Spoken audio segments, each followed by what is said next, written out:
Hello, hello. This is a video just for YouTube. Um, Yesterday, the 24th of September, I won a challenge with Yawgmoth. It's this list. It's basically a list I've been playing forever, but I moved the main deck Endurance out of the main deck, and I just put in a Thoughtseize. I'm playing two Besagus. Playing a little bit with Zerk's list. Zerk has been having a lot of success with the list recently, and he's playing two Besagus, and most of the sideboard games, people have hate for you and Yawgmoth, and it's mostly artifact related. So the fact that it's artifact related hate means Besiege's so good in games 2 and 3. It's kind of free to play, you know. I was skeptical on 2 in the beginning, but it seems like 2's the right number. I had a couple of times when I first tried 2 where I had 2 and I kept drawing them at the same time and it tilted me out, and I was like, I don't want to do that.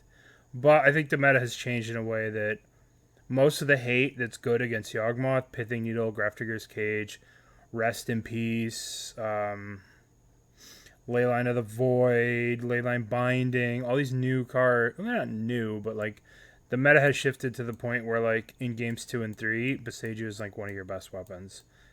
So we're up to 2 of those. I think 4 evolutions is always the way. 4 grist, just 4, 4, 4, 4, 4, 4, 4, 4, 4, 4, and then 1, 2, 3, and then the Dryad Arbor as your 4 flex slots. I think the only flex slot left is Thoughtseize. I think Dross Messenger is just too vital to the plan. It's so powerful.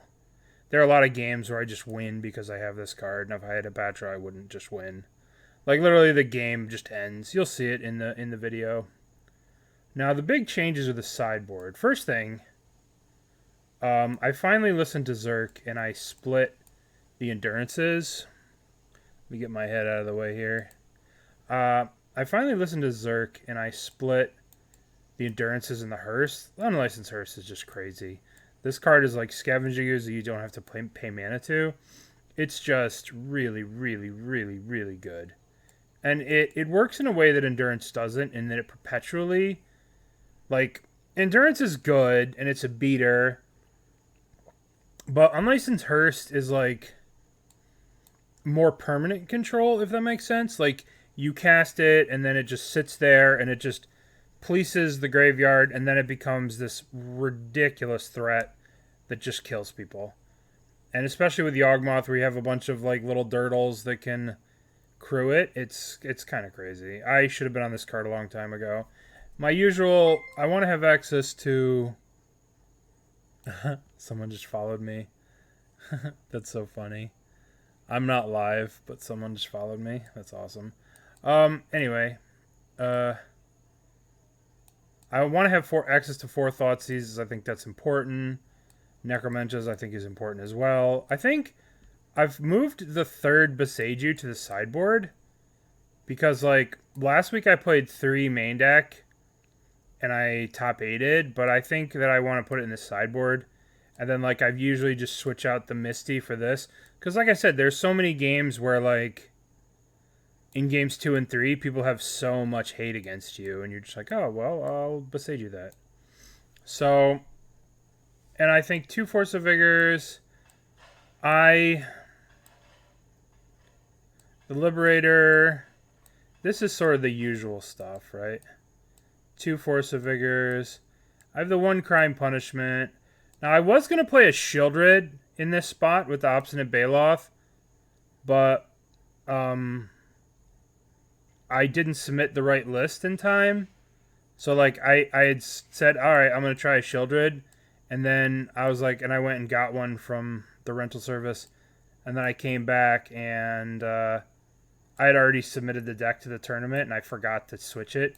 So this was supposed to be a Shieldred, and I never cast it, so it didn't really even matter. So, but Besaju was good. Crime Punishment is good. Hearse is good.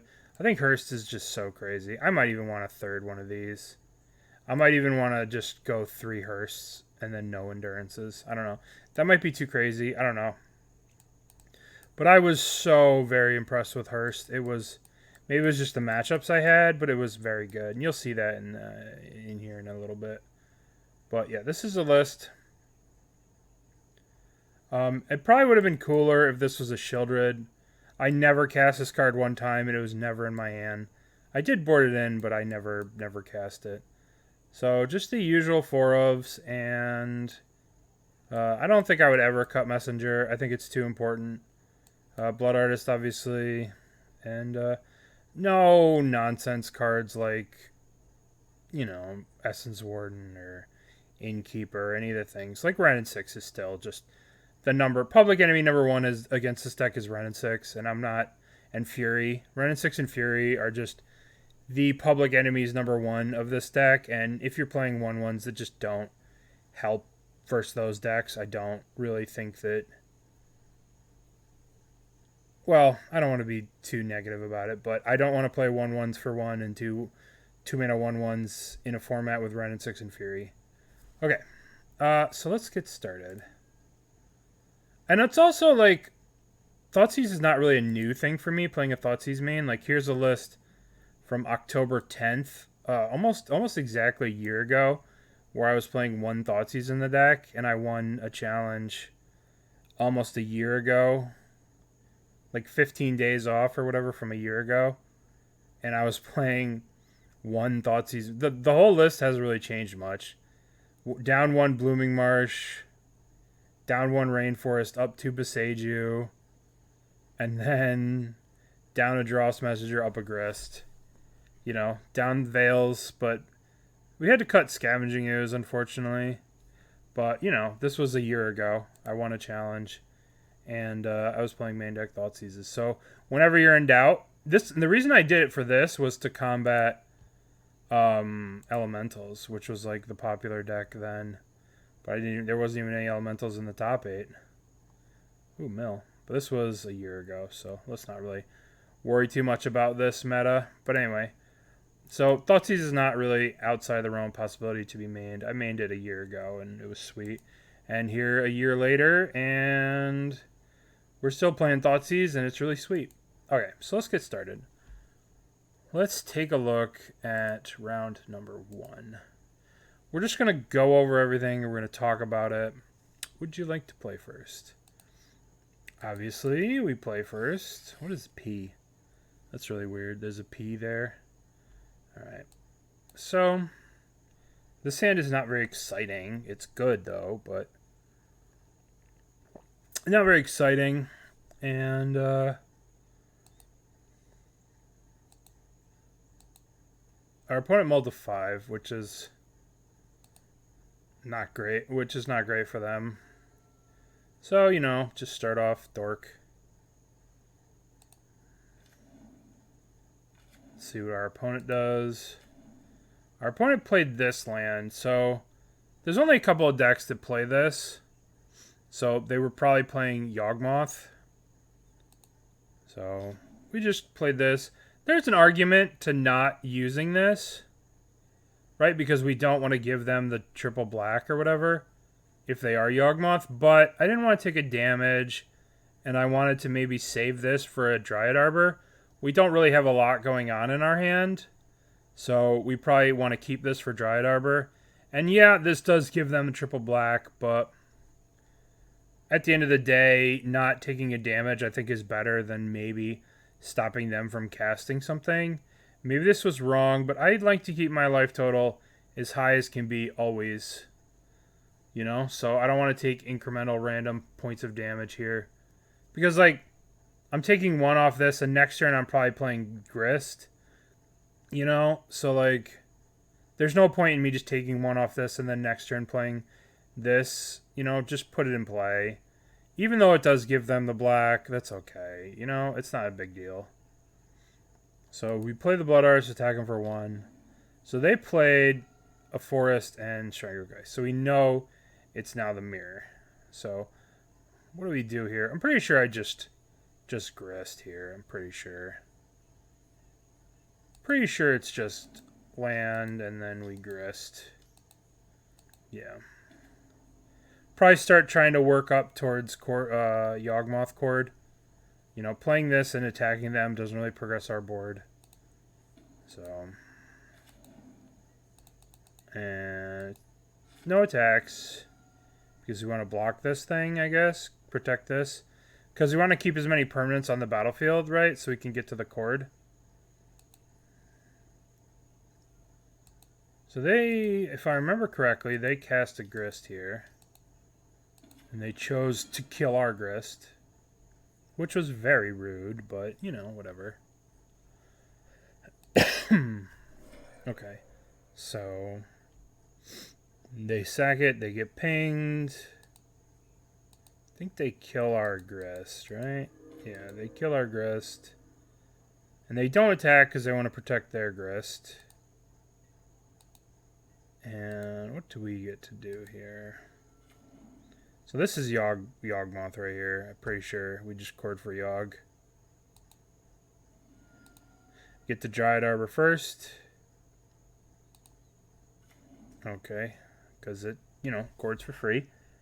And we fire off the chord. Maybe I was supposed to attack this, but I don't think so. I think just getting Yawg in play, being the first one to get Yawg in play in the Yawgmoth is just the best thing you can do, right? Because now, you know, so the second they put this in play, the second I got priority, I killed it, right?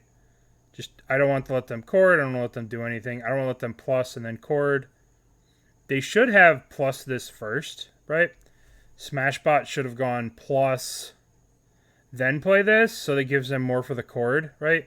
Because I can't respond. Because now if they plus this, I could just kill this, right? Which I'm going to do because of the Yawgmoth. So, depending on what they want to do, because you don't pass priority for playing a land. So they should have plus this first, then played this, if they wanted to do something. I don't know what their hand was. I don't know what they wanted to do, but they should have plus this first instead of playing this. Because then, as soon as they plus this, I could just kill this. Which I'm sure... So they plus, right? So then I immediately just kill...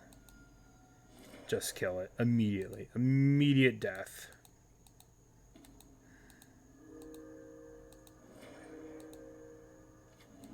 And then the next time I have priority again... I don't think I kill it now. Okay. So they can't attack, obviously. So here I probably should like bounce this here and then kill this. Just go like bing, bing, bing. See if I do it, right? Because if I am going to mess around with this and draw cards, I want to do it so I can attack with this. So like doing this, popping it, you know, choose this, you know, hit this into this, sack this, and then, you know, I'm in the same spot. Let's see if I do it. Nope, I was not smart enough to do it. Oh, and they just die. They just drop dead because of Messenger. People cut this card, and I just can't fathom cutting this card. I mean, they're also dead because of this, because I have this, but they're just super dead, right? Just dead. Obviously, I have the Blood Artist. I got so excited when I just saw this. I'm like, oh, but they're dead to this too, so they're just super dead. So, play that, they just instantly concede. I didn't even need the Messenger. Didn't even need the Messenger. Okay, so that's game one. Game one, we were the first to get Yawg in play. Game over, right? Yawg, they didn't have any ramp. They kind of fired their grist too early to kill my grist, but at the same time, if they didn't, the grist would have just taken over the game. So, let's look at game number two. This game number two was pretty crazy. I got a little behind the 8 ball here. But I kind of got out of it. That's so weird. Do you see how it says join the game PX? That's so funny. Alright, so this hand. What do you think of this hand? I mean, having the Dryad Arbor is kind of crappy. But I still... I think this is like a losing hand. But I think I have to keep it. I think I definitely keep it. Just lands, spells, you know what I mean? Lands and spells. Lands and spells. You know, I have endurance to pitch. They played a Yawgmoth, which is really good for us. I drew the best possible card. You know, play this. No point in taking a damage. Never take damage you don't need to take. Right? So they were kind of mana screwed here. They mulled to 5. No, they weren't kind of mana screwed. Why did I think that they were mana screwed? Alright. So, they're just not like me. They're not a Moto Generator who just does everything in main 1 because you just want to F6. Alright, so here we have a lot of choices. Pretty sure I just play the Grist. You know, play this. They have all the mana they need. I think I go this, Grist. Let's see. Just Grist. Always Grist. Grist is so good. There was an argument to maybe killing this and killing this so they can't Yawg, right? But at the same time, if they do Yawg, right, we can endurance, pitch, kill this wolf, you know? Like, we can endurance, pitch this, kill, exile this so it doesn't come back, and they can just kill this, and then we could just use this to kill the Yawg. Which I'm pretty sure I think that's what happens. So, like, because we have the endurance, I feel safe doing, you know, this. If I would have played this and like this, then they just get a Yawg and kill both my things, and it would be terrible. So we just Grist plus. I think they go land. Yeah.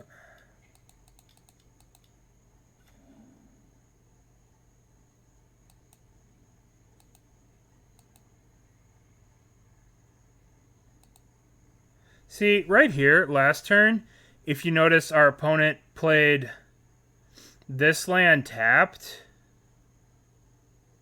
instead of the fetch. Maybe last turn they were supposed to play the fetch and get a Dryad Arbor and then play this, shock this in, and then play Yawg this turn as opposed to playing this into play tapped. Because this way they would have had an extra Yawg here and they could have like wrecked. They would have had an extra creature for Yawg and they would have wrecked my board. So they attack here. We just take it. Obviously, we go to 2. We have to kill the Yawgmoth here. So then they start killing our thing here, right? They kill our birds of paradise. So we have to endurance this. We can't let them have this wolf and start messing around and draw a bunch of cards. So I'm pretty sure we endurance, pitch the Arbor.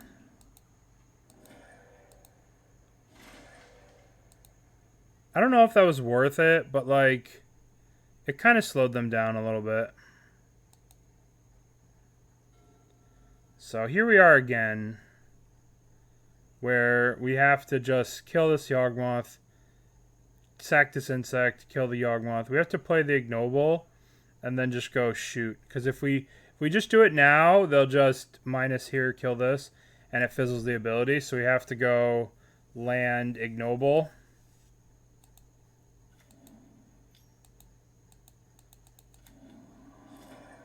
They still killed that.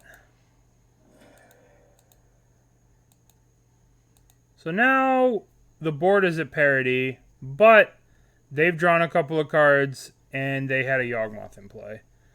So we're behind this game, right? It doesn't look like we're behind, but we're behind.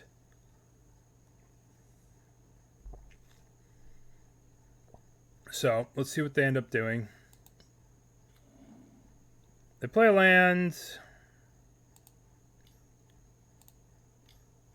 They play a Blood Artist, and they pass. So we have a choice here. I think we just get rid of the Yawgs. I think it's just time to make Yawg go away, which I'm pretty sure I just do. Alright. So their hand was not good. Forest, Twilight Mire, Verdant. So maybe it would have been a different game if they had fetched and had a Dryad Arbor here and they sacked the Dryad Arbor. They'd be one card deeper here. But I don't know. Maybe it wouldn't have mattered. But I probably would have played the fetch land, fetched out the Dryad Arbor, and then used this Overgrown Tomb and shocked, and then played Yawg, so I'd have one extra creature to sack to Yawg, because they're a little flooded here. So, what do they do? Pretty sure they play Ignoble. Attack for 1. So we draw this land tap, play this. Not very exciting. They get the Dryad Arbor. And I'm pretty sure they play a busted card here. Here they play... They Eldritch Evolution the Dryad Arbor away for a... I think they get Fiend Artisan, if I'm not mistaken. Yeah, I personally think that they kind of messed up here. I mean, obviously, Fiend Artisan is very powerful, but, like, just get a Grist. Like, Grist is crazy. Like, I don't... This card's good, right? But it's only good when things have gone to hell, right? Like, do you want a card in your deck that's only good when you've lost all your Yawgmoths? I don't know. I don't know. This card's powerful, but in Legacy it's a lot more powerful because you have Gaia's Cradle to fuel it.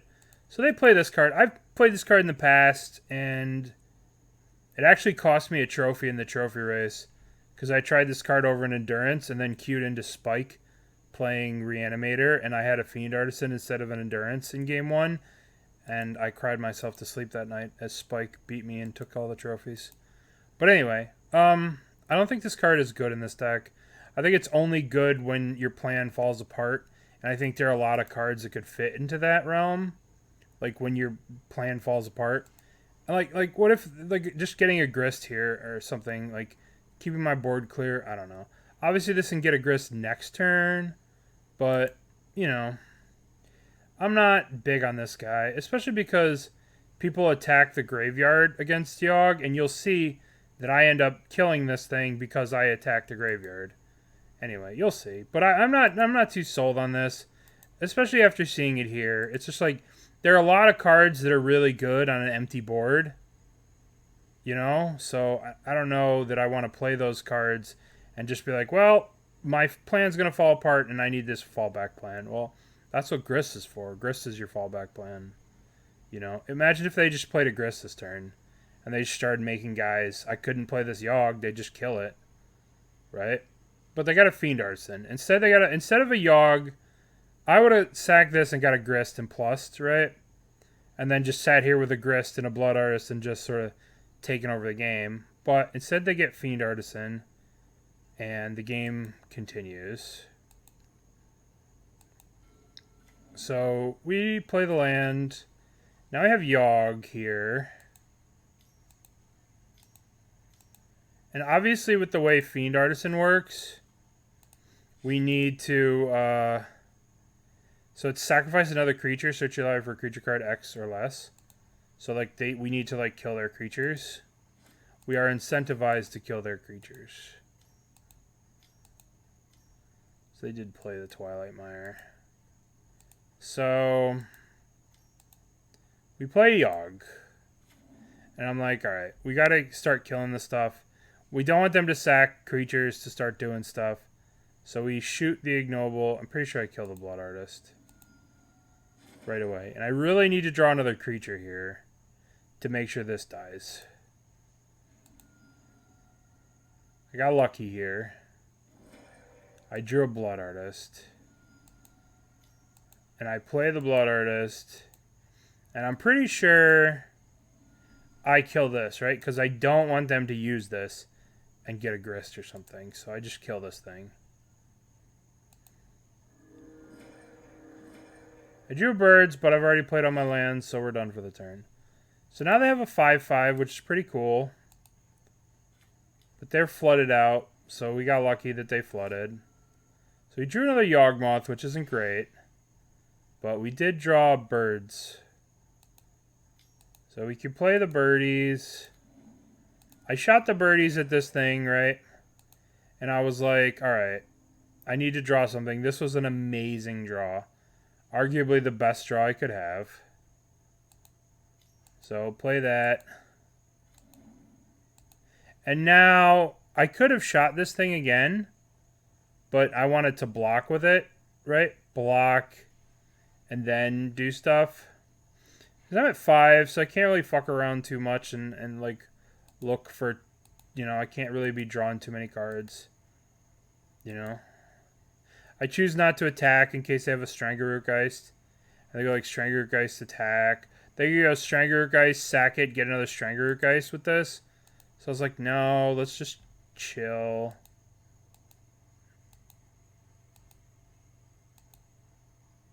So, what do? They chord for 2, which was a Stranglergeist.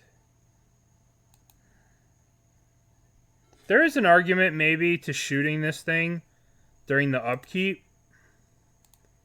Right? So that if they sack it, it dies forever. There's maybe an argument to doing that. Because they kind of wreck me here. So, what do they got? They Fiend Artisan for a Grist. They play another Grist.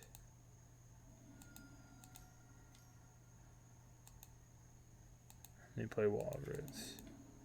They use the Wall of Roots, kill my thing. Alright, so this looks pretty bad for our hero. This looks pretty bad, but I win this game. I don't know how. So we block. We can't go to 2. That's too low. Especially because they could just sack this to get a messenger next turn. So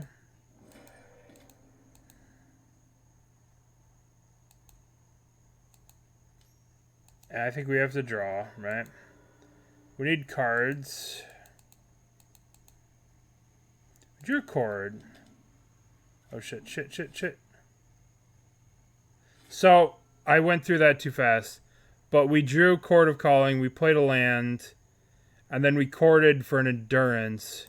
And because this thing had a 1 counter on it, it killed it. So this is one of the weaknesses of this card, is that it relies too heavily on the graveyard, and in sideboard games where you'd want this to shine, our graveyard is under attack. So it loses basically this line of text, and then it just becomes this like creature factory. So we used the wolf to chord for the Endurance to kill the Fiend Artisan. They are flooding out, which is one thing for sure, but it's a different game if they had the Grist a couple of turns ago and we're just plussing it the whole time. So to kill the last Yawg, I don't know. It's a different game. But anyway, we kill the Fiend Artisan. We have a blocker for this. And then I pass the turn. Our opponent whiffed on a draw. So here we draw. We get to play the Yawgmoth. To play the Young Wolf. We shoot the Young Wolf at the insect. So you have to kill this Grist, obviously. And then we attack the Grist with 2. They just take it, and now I don't think they can win. I don't remember what they do. But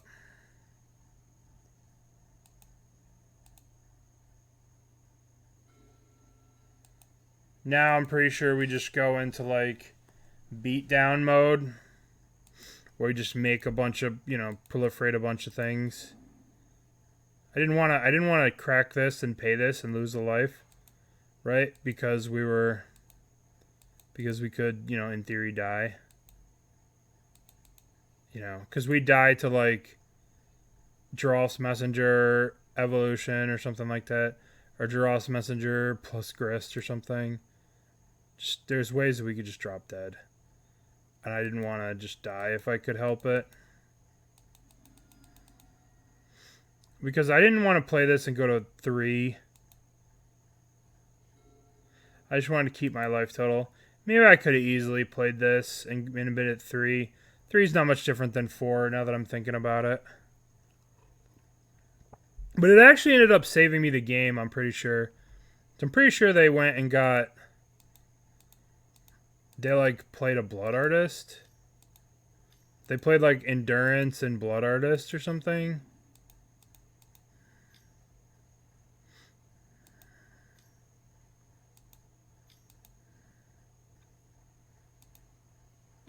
Oh, yeah, okay. So they had Evolution. So, I think they got a Blood Artist here.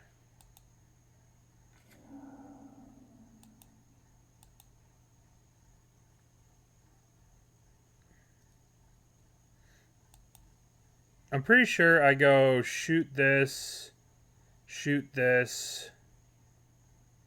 proliferate or something.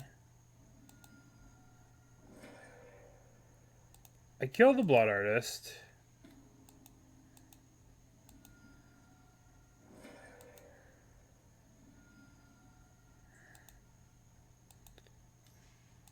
I wanted to be able to proliferate here, or proliferate my team up, right, to make all these things beefy, make them gigantic. I mean, I ended the game at 1, so if I would have cracked my fetch to play that Yawgmoth, I would have lost this game because of the Blood Artist. So it ended up working out for us. So we pay 1, shoot it, trigger. We died at 1. So if I would have cracked my fetch and played that Yawgmoth, I would have lost this game. Not lost, but I wouldn't have been able to do the things I wanted to do. It would have been a very different game. But, you know, I wanted to keep my life total high, so I did. I live at 1. If I literally cracked a fetch or paid 1 green or something like that for this thing, I would be dead. So now here I just, you know, proliferate. And these things are gigantic and they're not at much life. Just proliferate. I proliferated twice, you know, and attacked. So, Fiend Artisan was cool, but at the end of the day, they probably should have just got a Grist. I mean, fancy cards like that are always very situationally powerful, but Grist is just always good. Like, if they just had a Grist and they had more turns plussing it, I don't know how the game would have been different, but it would have been a lot different. But, anyway, that was a cool match. We got lucky. They kind of flooded. Okay, so it's round 1. We win Yawgmoth. Our opponent was trying some spice that almost got us. Alright, let's see round number 2. Obviously, we're going to... Let's see. It's so weird, too. PU. Magic Online. This is obviously a great hand. So we're going to keep this hand and play a dork. And let's see what our opponent does. Human. This is like the Yawgmoth dream, right? It's just like, oh, you want to play a human, do you? So, pretty sure we should play the Young Wolf. Now we can sit here and chord, right? But I have this. There's not much that they can do to like disrupt this. So I'm pretty sure I just attack for 1. Oh, no. I hold up the Chord of Calling. I hold up Chord for Dryad Arbor. So, what do? They played Meddling Mage on Yawgmoth, which means obviously I don't want to use the Chord. I should have attacked for 1. I punted and missed a point of damage. So now we draw. We draw our baby. The best card in our deck. The secret low-key best card in our deck. Grist. So, we get Grist here. I just plus it, right? I could have killed the Meddling Mage. I could have just killed the Meddling Mage, but I have the Chord, right? So, all I need to do is just gum up the board, right? I could kill this next turn, or this land plus this is literally cord for Yawg. So, like, I don't have to kill this. Like, I don't really care about this. You know? Just keep a nice juicy board. Protect Grist. Just expand your board. Every turn expand. Maybe I could have killed this, but it doesn't really matter. I'd kill it next turn. How are they going to kill this? You know, and if they do play the card that... if they play Skyclave Operation, for example, right, then we just kill that with Yawg. We just cord for Yawg next turn. So we played Grist, protect it, no attacks. They play Reflector Mage. Bounce our token, swinging our Grist. No big deal. Chump block. I can't decide apparently. Chump block, keep Grist alive. So now, I don't know what I do here. We could just kill this thing, hardcast a Yawg. Pretty sure I just kill this thing and hardcast a Yawg. Let's see. Oh, I plus. Oh, yeah. I plus play land. It's still 7 things. It's still cord. So I don't do it now. And I just love to hold on to Besagis. I did just shock myself. But anyway, obviously we're just going to hold up Yawg, wait for them to attack. Then cord for Yawg when they go to combat. So, Thalia. So we have to respond to this, right? Because this makes the cord cost 1 more. So, we cord for Yawgmoth. They draw a card here, but, you know, who cares? Yawgmoth was built to destroy decks like this. It works with the lore, it fits with everything, you know? So...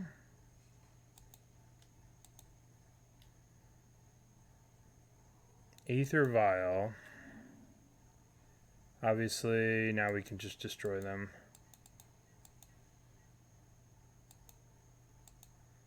So I'm pretty sure I did this at the end of turn to kill this. No, I missed it again. I guess I wanted to have enough mana to cord and stuff. Alright, so how do we kill them? What's the best way to, like, kill them here? We can kill them. They're at 19. So I think we just start off floating a green, shooting this, starting this, just to draw. We want to keep access to cord, right?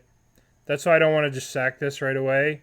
Because I want to, you know, keep my permanents in play to use cord to kill them. So, shoot the Yawgmoth, float the green. Yawgmoth kills the Thalia.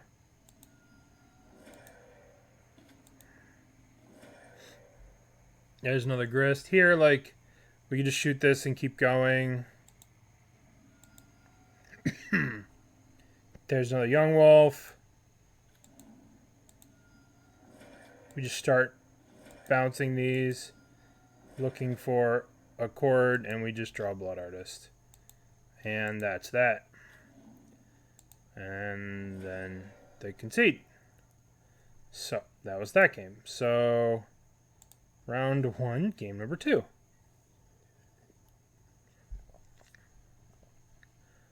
Alright. We keep this hand. It's got a dork. Humans can't really mess with dorks. So, we, you know, drew this land, play it, play our dork. What do they do? Luminarch, attack. So here we have a choice, right? We could play the Messenger, but if we play the Messenger, that kind of exposes us to Reflector Mage. So I choose not to play the Messenger, right? Because we don't want to just get it bounced with Reflector Mage. So Wall of Roots. And there's no point removing a counter here in this situation. Just play this. Keep the wall nice and healthy. And then that's it for us. So now their turn. Another Meddling Mage on Yawg. Annoying, but, you know, whatever. They didn't have a third land. Then we just block one with the wall. Now, pretty sure. All right, so here we have a bunch of options here. I'm pretty sure I went with use the court, use the wall, use the body to get another this, and then just cast this to get Yawg. I'm pretty sure I went play this, get Dryad Arbor, tap 1, 2, 3, 4 for a Yawgmoth, and then remove a counter 2, 3 to evolution this for a Yawgmoth.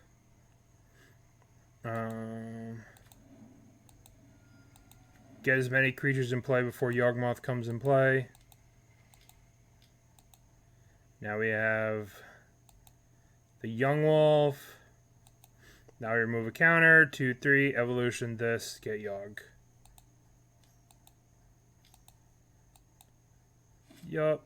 Now there's our Yawgmoth. Now here, we can't win the game this turn. We just can't do it. We just don't have the tools. But we can really, like, hurt them. We just really don't want to let them... We don't want this to untap. So we just kill that thing. Right. Now they don't gain any perpetual value this turn. Yeah, they can go land... They can go like land, Skyclave Operation, kill the Yawgmoth. But in that case, we'll just go like shoot, kill this, so we can just play the Yawgmoth from our hand. They play another Luminarch. We'll just kill that with the Dryad Arbor. Just go blink, blink. Oh, I guess I reset a wolf. I went 1 into the Yawgmoth to shoot that. That's probably better. Alright. Okay. So, now what do we do? So now, how do we kill them? We could just kill them so many different ways. Oh, I forgot to go over how I sideboarded. Didn't really sideboard much for this matchup. We'll start doing that for the future. We shrink that.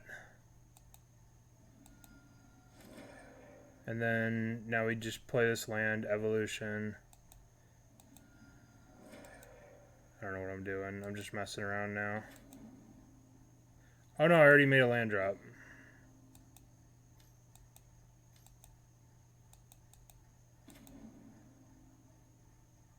I'm just going wide to beat down.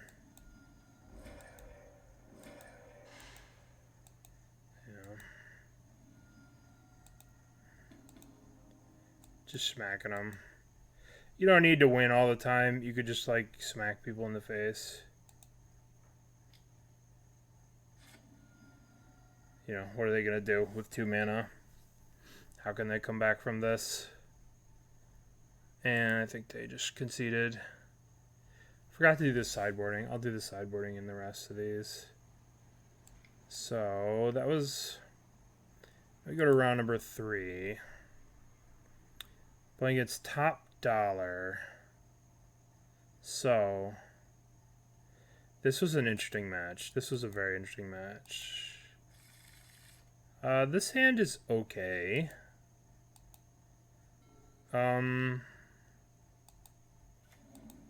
Shock ourselves. Play the bird. So here, Unholy Heat. Thought it was a Murktide. Looks like Murktide, right? So, is it Murktide? We don't want to play Dryad Arbor against Murktide. We want to play this one because we can crack and get this. This one we can get the swamp or the forest later, but this one we want to use first. Island, still Murktide. Still Murktide. Get the land, yield.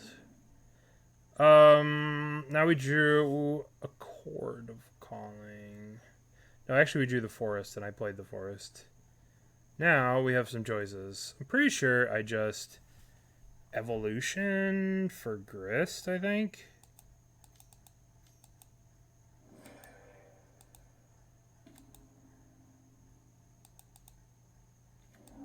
Start plussing the Grist. I was like, all right, I'll just create a way to start controlling their board, right? Because as of right now, I thought they're Murktide. But then the second they played the basic mountain, I'm like, well, Murktide doesn't play this. This isn't Murktide, you know? So immediately I'm like, all right, something's up. This isn't Murktide. This must be through the breach or whatever. So I'm like, all right, it's breach, so I should... That changes things, right? So immediately here I know things are different. Now, okay, now it's confirmed. Obviously, it's confirmed that it's breach when they play Grinding Station.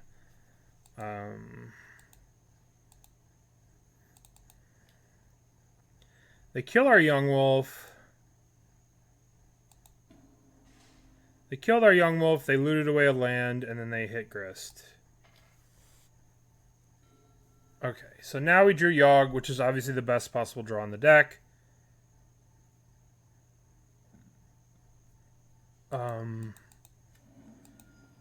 Get a forest. Play Yawg. Plus the Grist. Attack for 1 with the insect. Then this insect is not going to make it very much longer. I don't think I do anything with it yet. So they draw a Saga. So now that this is breach, we can just randomly die. Emery. Emery is very annoying. Bobble, Underworld Breach. So they go to Unholy Heat the Yawg. Obviously this sucks. We have to kill the Emery. First we let them connive. Do their connive first. They connive. What they discard? They discard a land. So they have Delirium. Nothing we could do about Delirium. Yawg is dying. So the question is, what are we doing? Are we leaving these around so I can cord for Yawg? Or are we just sacking and killing the Emery? Pretty sure I kill the Emery. Maybe I should have just left him alive for cord. Maybe this was a mistake. Then they hit Grist. See, maybe I should have had those two things in play, and then I could cord for Yawg. Maybe that would have been better. This turn was kind of terrible. We plus... Play this land. Yeah, like, imagine if I just got Yawg this turn, right? I could have killed the Emery. You know, maybe I wasn't supposed to kill the Emery. Maybe I was supposed to just let these two things go, right? And then just cord again. Maybe this was a mistake. Just pass. They make a people. Cast Emery. Play this, attack the thing. So now we have some plays. Yeah, I think I should have just... I think it would have been better not to have sacked those and used the cord last turn. But let's see. Let's see what we do this turn. We plus. Play this. Then we have cord. Okay. So now we play Yawg. This costs 1 now because of the Yawgmoth, right? So we have Beseiju on 1. So first things first, we kill the stupid Emery.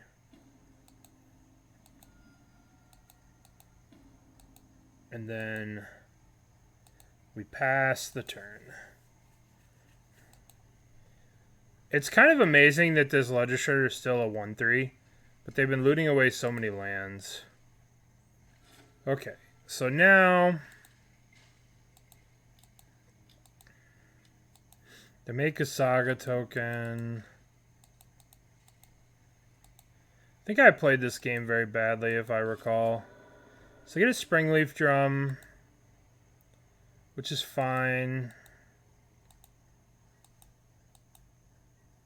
I think they should have got the bounce thing. Yeah, I played this game very badly. So, like, this thing's attacking Grist. This is attacking me. So I'm pretty sure I, like, block here. Shrink it. Thinking, and then they'll make a person. They'll go 1, 2, 3. Make a thing. It'll be a 5/5. Then it'll be a 4/4 and kill the Yawg. And, like, alright, then I'll Besage you, kill this Construct token. That was my thought process. Be like, block this. They'll activate and make it a 5/5. Or I'll shrink it to a 3/3. Then they'll activate and make it a 4/4 again. Then they'll go to kill the Yawg. But then I'll go Besage you, kill this thing. This was just too stupid. Because this just leaves me... Because I thought I would be able to kill him next turn with this Giralf's Messenger. I thought that they would die next turn. But they were at too high of a life total. And I end up throwing this game away for no reason. Right? Like, I just throw this away. They make a thing. They make a person. I kill that person. Right? So now I'm in a bit of a pickle here. I'm pretty sure I could have killed them.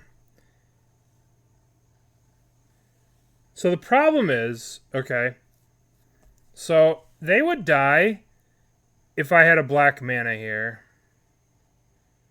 So this is what I should have done. Right? I should have gone Yawgmoth here, black, black, black, Giralf's Messenger. Start bouncing them. See if I hit a Twilight Mire or anything, because then I can proliferate this up to 5 and then kill them with ultimate. So I can, like, attack them to 15, play the Giralf's Messenger, right? Put them to... They'd go to 15 from the attacks.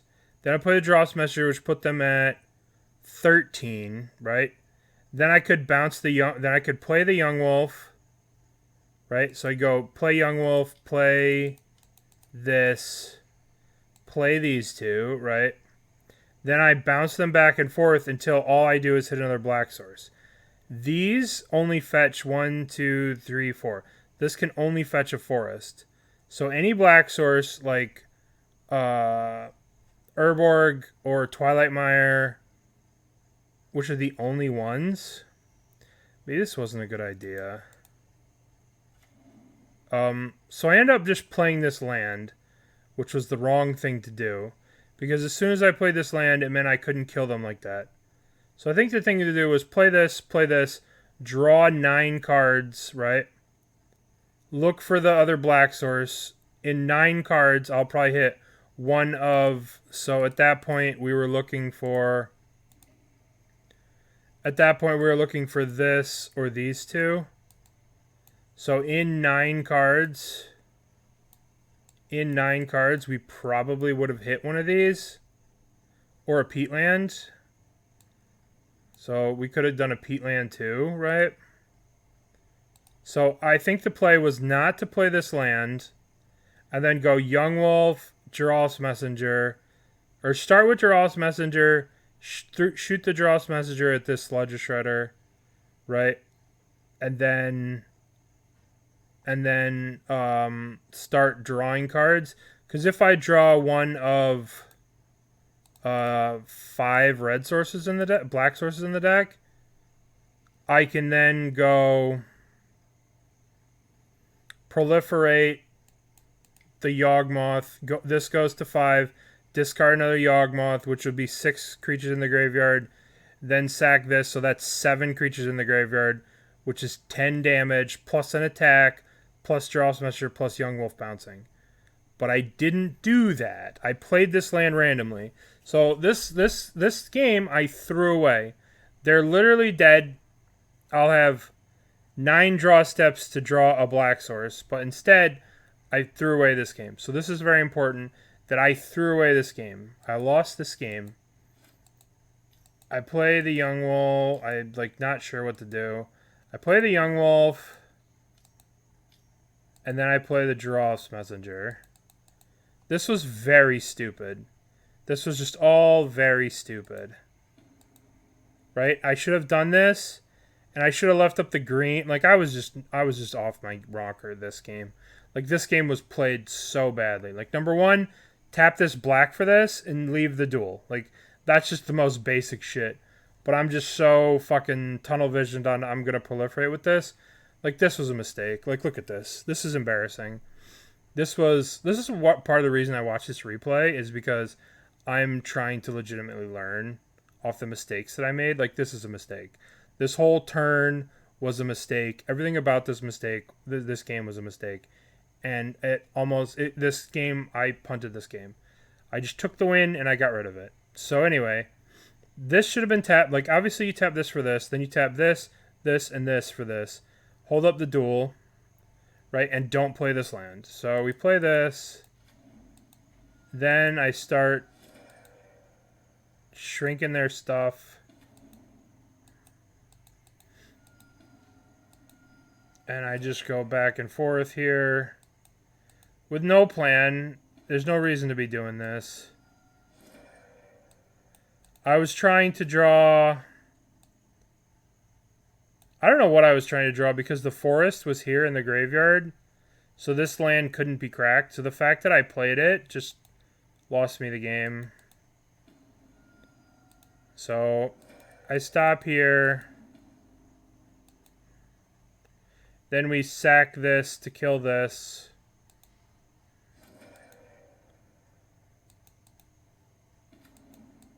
Kill the big one. Then I Thoughtseize them. And this was just stupid. Right? I put myself at 4 life. The Dryad Arbor's gone. I shouldn't have played this land. Right? I could have just bounced back and forth looking for a black land. So I played this terribly. Plus this is going to come off and get the bounce thing, so I'm just dead. Right? I'm just dead here. But anyway, so I played this turn very poorly and it cost me the game. So now they just make a thing and they get the spell bomb, bounce this, I'm dead. They ended up bouncing this. They play the opal for no reason. They attack me.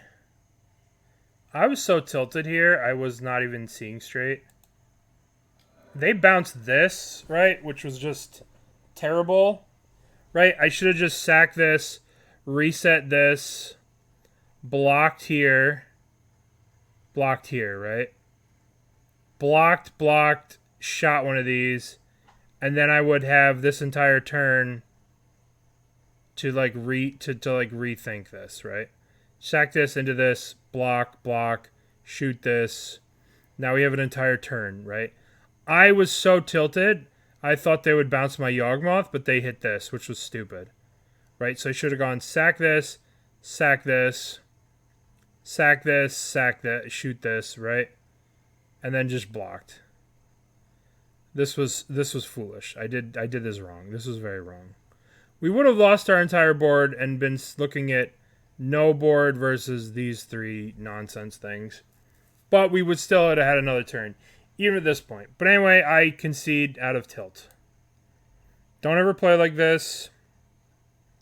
This land cost me everything. If I wouldn't have played this land, I obviously can't draw cards, but playing this land cost me the whole game. Oh shit. Where were we? So that was number 10. That was round number 3.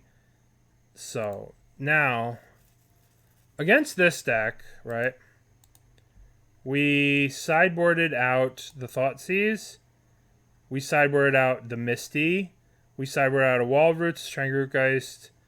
We just shaved, right? Shave. Maybe I should have had this in So that means I brought in 2 Force of Vigors, 2 Endurances. I brought in. Let's look. Let's look. We brought out the Thoughtseize. We brought out the Misty. We brought in 2, 3, 4, 5, 6, 7, like this. Let's take a look. No, I left the Necromenches in, which was probably foolish. Left the Necromenches out. And I shaved 1, 2, 3, 4, 5, and a Misty. 1, 2, 4, 5, 6, 7, 1, 2, 4, 5, 6, 7, and a Wall of Roots. I just shaved. Bop, bop, bop, bop, bop, bop, bop.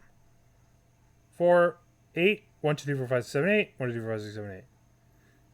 I think I sideboard a little bit differently later in the game, but I threw away that last game, so I'm a little tilted. I'm not really thinking straight.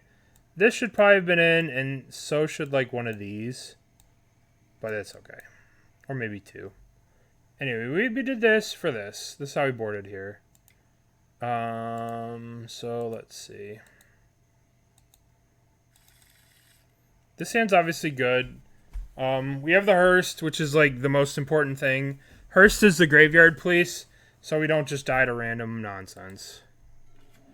Crack, get a forest, hierarch. They play bobble, bobble, bobble, bobble, blah. They just didn't do anything. Bed, not a lot going on here.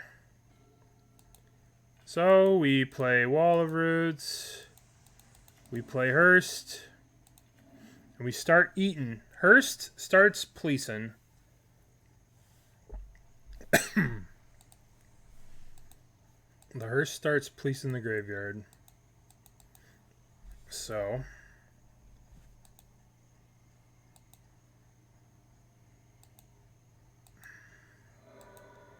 crack the bobble.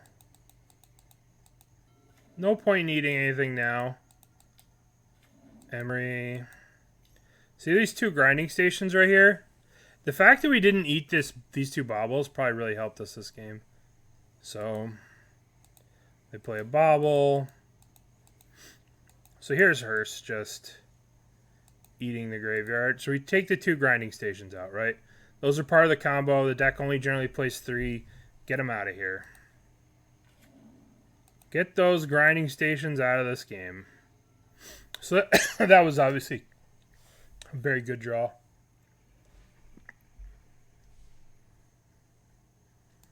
So this is where it starts to get complicated. This was a really good draw and gives us a lot of options. 1, 2, 3, 4, 5, 6. It doesn't give us chord for Yawg. We just really want to get Yawg here. So I'm pretty sure we just play the Overgrown Tomb tapped, or maybe even play this. Yeah. Peatland. Pass the turn. Just police the graveyard with the Hearst. We can also chord for an endurance should we need it. But as it stands right now, we just continue to keep them from using the graveyard. This is a bit of a problem, right? This card creates a bit of an issue. So I decide to respond to this. Maybe this was wrong, right? But I wanted to find a way that could kill this next turn. So I'm pretty sure I chord for an endurance and get rid of their whole graveyard here. Maybe I should have waited to get an endurance. Or to get a Yawgmoth, right? But the thought process was that I wanted to make sure this Teferi died, because if I don't kill the Teferi next turn, it's really bad for me. And I don't want to have to kill the Teferi with an attack, because then we could just die through the breach. So I wanted to put a permanent on the board. We don't have Yawg here, but I wanted to just put an endurance here that they had to deal with, and we could like clear their whole graveyard. So we end up getting an endurance, putting this all back. And they end up bouncing the endurance, which is fine. I think I messed up here. I think I should have eaten my 2 cards. I don't think that I do eat my 2 cards. I don't. I should have eaten these 2 things to make this thing a 4/4, right? This thing should be a 4/4, right? I should have eaten these things. There's no reason to leave them in the graveyard. This was just a mistake, right? These need to not be in the graveyard right now. They should not be here. So punt. This should be a 4/4, right? Just grow this thing so eventually you can just one-shot them. So I drew this. We could draw here, but I'm pretty sure I just play the endurance. I guess I put the cord back into the deck. I should have at least exiled the land, right? I didn't want to put the land back in the deck. I have enough lands already. So the cord and the land go back in the deck. At least eat the land. If I was going to replay the endurance and put the cord back into the deck. So we play this land tap. There's no reason to have these out. I don't think we want to draw. We can't really do anything with whatever we draw this turn. And I don't want to attack because we want to keep the graveyard nice and clean with the hearse. So then what do? They prismatic ending the hearse. Which is fine, right? What can we do about it? We can't really do much about it. They plus. They draw a card. Now they can get a little bit of value with Emery.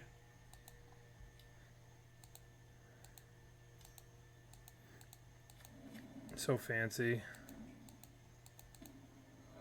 So we draw with the land. We draw, see what we get. Alright, we have evolution here. So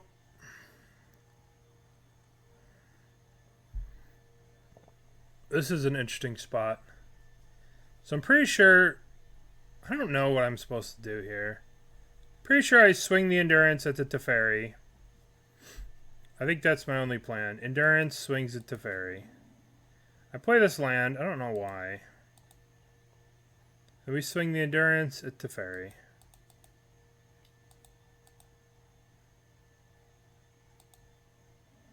Oh, I should have played this Dryad Arbor instead of this Blooming Marsh last turn. So then I could use this to swing it to Teferi and get it killed with the Exalted trigger. But this ends up working out. So they bounce the endurance, which is like really good for us. Actively very good. So now we can evolution.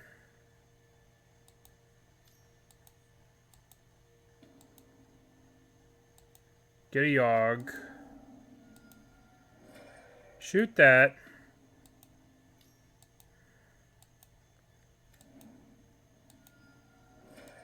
Shoot that.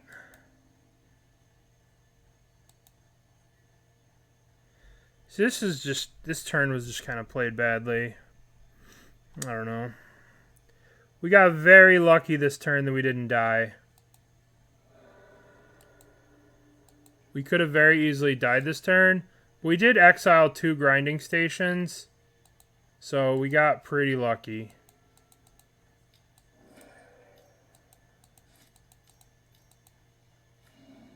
Okay.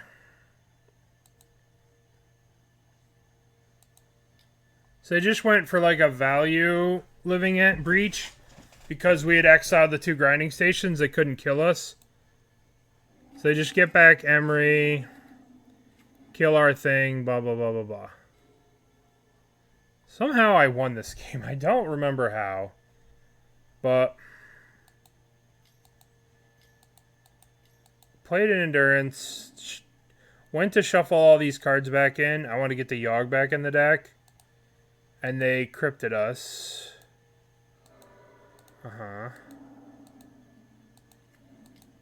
Played a Yawgmoth, pass the turn. Obviously, this is not a good situation for us, you know, but we exiled the 2 grinding stations, so, like, we're kind of good, right? So they play the bobble, replay the blobble, blah, blah, blah, blah, blah, blah, blah, blah, blah.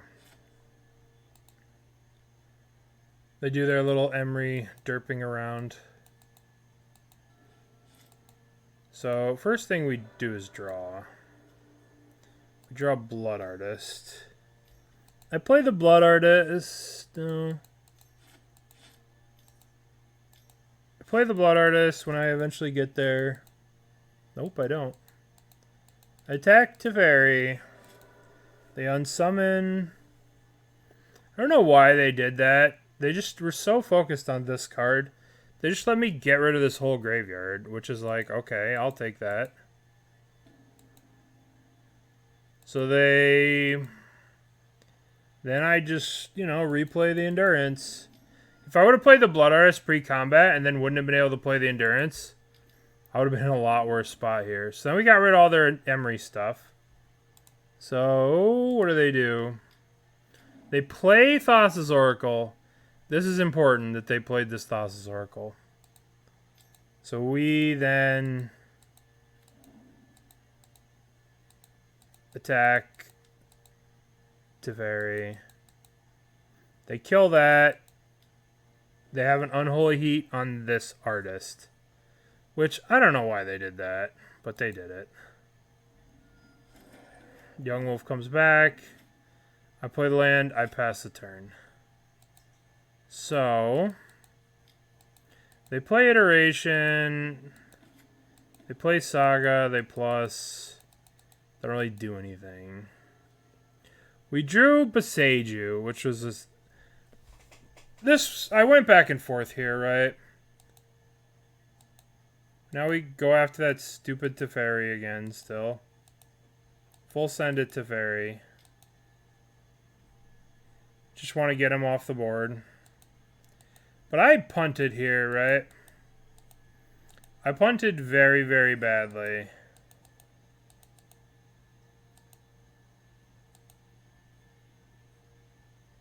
I made a terrible mistake.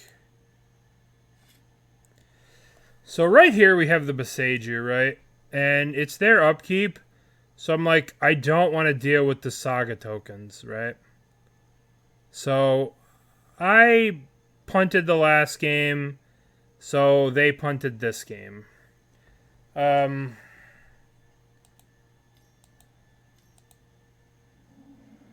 Kill this, right? I didn't want to deal with Saga tokens, giant Saga tokens into whatever. I figured since I exiled the 2 grinding stations, it would be hard for them to combo me. But I shouldn't have done this. I should have just held on to this. I should have held on to this. It ended up winning me the game, but I shouldn't have. It shouldn't have worked like that, right? So they get rid of it. They play a grinding station. Sack the Mox Amber, and then boom. I should be dead here, right? Replay the Amber. 1, 2, 3. So they should replay the Amber. 1, 2, 3. Replay the Emery. 1, 2, 3. Start floating a mana, right? Or just like use 1, 2, 3. Or like start with an Emery. Or something. They probably should have gone Amber. 1, 2, 3. Sack the Amber. Keep the Unholy Heat. Right? Mill the 3. Mill 3. Get back Emery. Start floating blue. Right? And then use this white. And then go. Or like Amber, float white, sack it, whatever. Sack it, whatever. Then Unholy Heat the Teferi. Replay the Teferi at some point. Bounce the Thassa's Oracle. Win the game. Right? That's what should have happened. But a cacophony. But I didn't concede, right? Because the Thassa's Oracle was in play. Right? So they had to go. They had to net. They had to go 1, 2, 3. Play this. Unholy Heat. Kill this with 3. Right. 1, 2, 3. And then if they had done that, they wouldn't have the cards to bring this back. That was my thought process, right?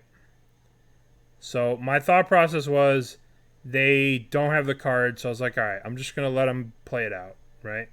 Because the Thassa's Oracle was in play. If the Thassa's Oracle was in the graveyard, I would just concede. This game would be over.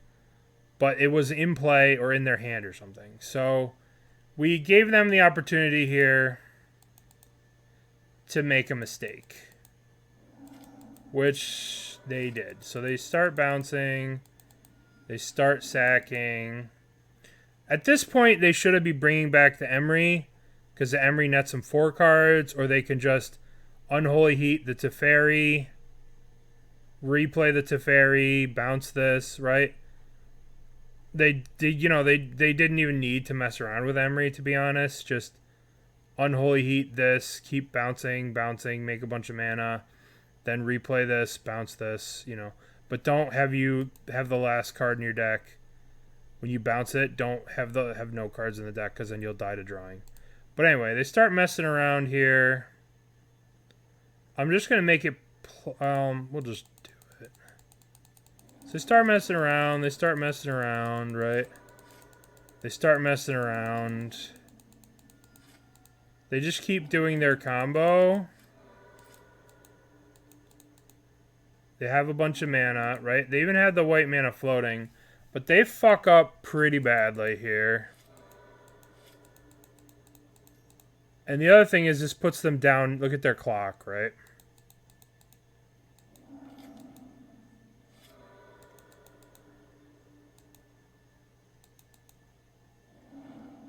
So that when they Unholy Heated this, right, they accidentally turned themselves off Delirium. So they got a red off the Springleaf Drum, played the Springleaf Drum, tapped it, killed this, but they messed up because this is the 4th card type in the graveyard. So when they cast this, they cast it on it, and it didn't have Delirium, so it didn't kill this. So they couldn't replay it. So they ended up being stuck, and they ended up losing because of this. So, should they have lost? I don't know. I think they can go 1, 2, 3, play an Emery, use a couple, cast it on a Springleaf Drum, sack, Unholy Heat this, sack. They might have run out of cards, but they ended up making this mistake, right? Because they were Unholy Heating this. I think they just should have got Emery's back. Emery mills 4. You bring it back for 3, it mills 4. So if they just bounce the Emerys back and forth, they just went Emery, Moxhammer, Emery, Moxhammer, Emery, Moxhammer, something like that. Then they would have the mana, then they would have extra cards in their graveyard, then they could have just, used the Springleaf Drum to get the red mana to then Unholy Heat the Teferi. But from this position, they kind of messed themselves up. And once they did this, they didn't have another way to get red, and we got incredibly lucky. We got incredibly, unbelievably lucky. And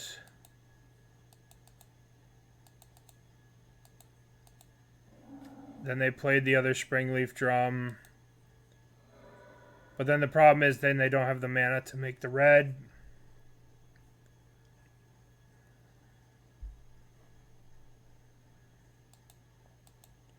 And then they conceded.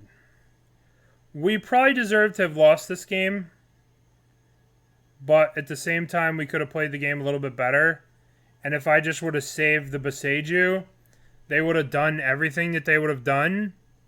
And then as soon as they killed this thing, they would have got their library to 0 cards, and they would have cast.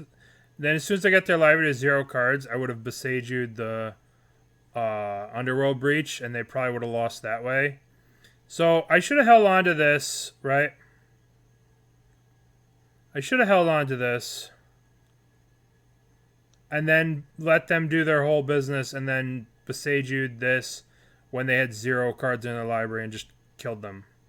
Does that make sense? When they milled down to 0 or like 3 or something like that, I would then Besaju to get rid of this so they can't replay it. That's kind of what I wanted to do with this. But they said punt. They also said that they were new to the deck, so we got lucky to win this game. So we punted game 1, and they punted game 2. But they just used the Unholy Heat, kill the Teferi, replay the Teferi, bounce this, recast it with all the blue mana.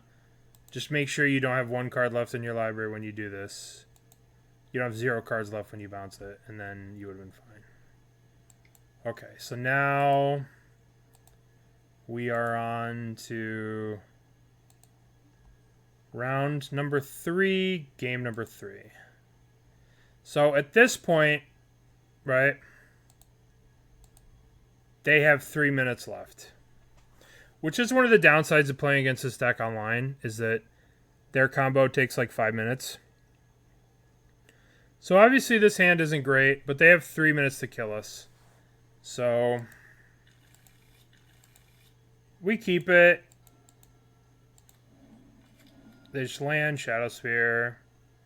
We go land Yawgmoth. Boom.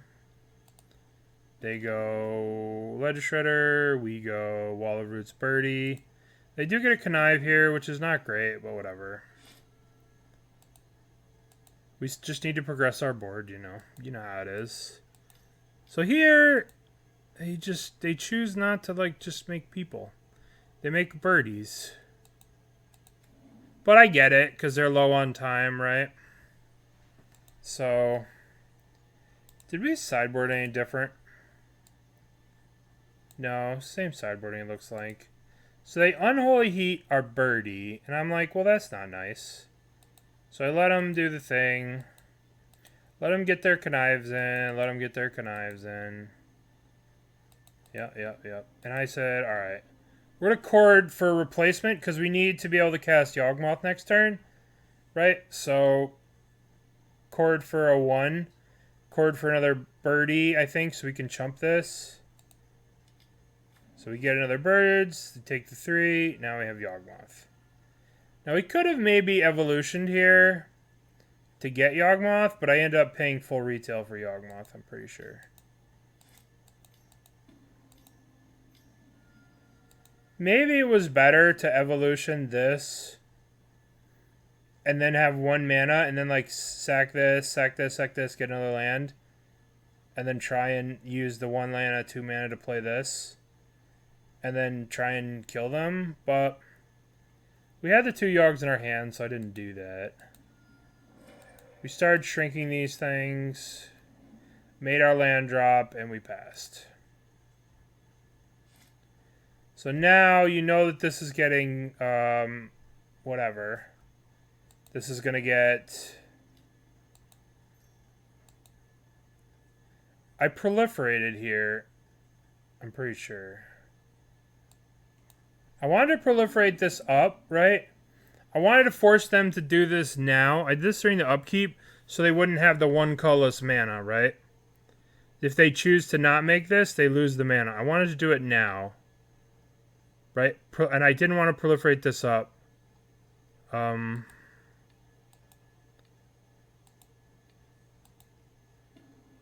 did proliferate this up. I made it a 3/3. Don't know why. But I did it. They didn't what they choose to do.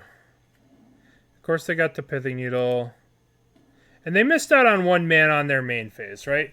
That might not be amazing. That might not be the biggest thing ever, but, you know, might as well do that kind of stuff, right? Took them off 1 mana for their turn.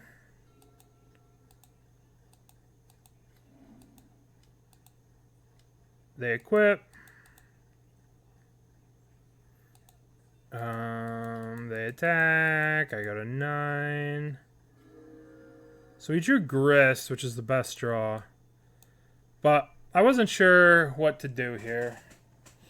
So I'm pretty sure we play Grist.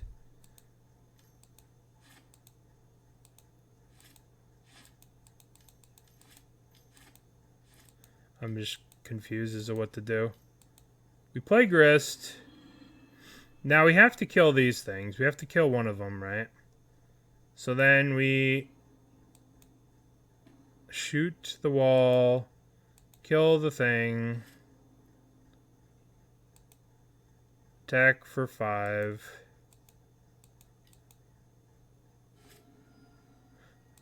Now they equip the Ledger Shredder, attack me, I go to 3.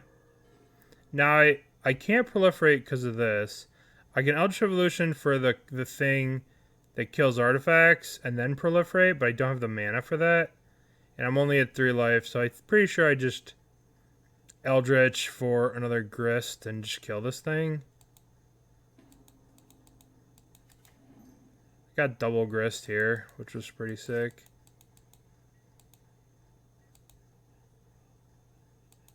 Attack for 5. And then Evolution. Sack the Yawgmoth, get a Grist. Kill the Grist. Sack the token, kill the thingy. They killed Yawg there, which hurt. It was annoying. But at this point, Yawgmoth's nothing, right? Because they have the Pithing Needle. So we just play this. And now they iteration, they play a Tormod script, they pass the turn. Let's see. So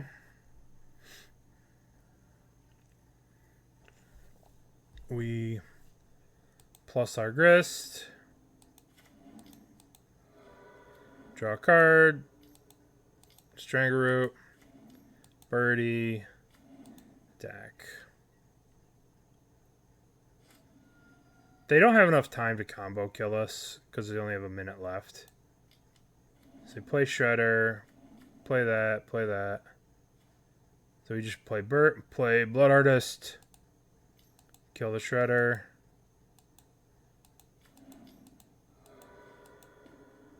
We get a Chord. Pretty sure we can Chord for... I don't even think I need to Chord for anything, right? I'm at a... They play Breach.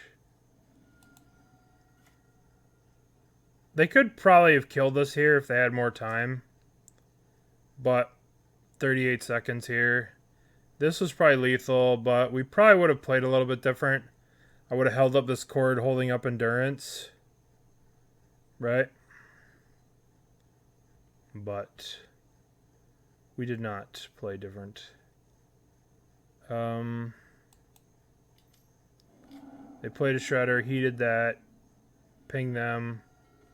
Then once again, we Chorded for Grist.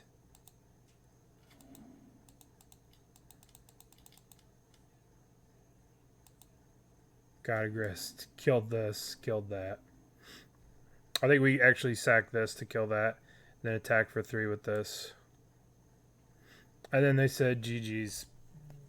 That was a crazy game. So we got lucky because of time. They would have been able to kill us here. But, you know, that's one of the downsides of playing this deck online is clicking through the combo. It takes a lot of time. But game 1 went really long and they took a little extra time. But we punted game 1. They punted game 2. And then game 3 was kind of a non-game because they didn't have enough time, right? So we could have left this up if we were afraid of... We could have, like... If there wasn't under a minute left on the clock, we could have used Chord... We could have held up Chord defensively to then Chord for an Endurance if they went for it. But since there was not enough time for them to actually do it, we didn't have to find a way to leave this up. Like, we didn't have to attack and stuff like that. So we could have figured out a way to leave this up if there was more time.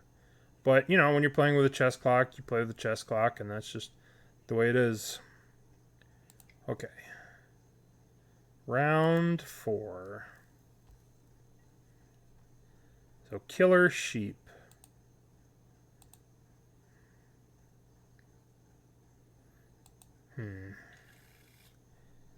Dit. D-I-T. What the hell? What's going on here? So this hand is keepable. We have to shock ourselves, right? I went on a big spiel about this. I hate shocking myself on one, but if we go this on one, turn 2 we play this, turn 3, if we have a forest here, it's 1 green off this, 1 green off this, and it doesn't work with the mire. So we end up shocking ourselves playing that.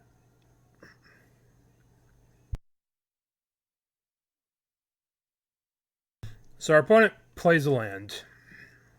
It's probably scam here. Whenever you see this kind of land first, you gotta be thinking, all right, what plays? It's either scam or creativity. So just progress the board, play the wall of roots. I didn't attack because I wanted to maybe get the land.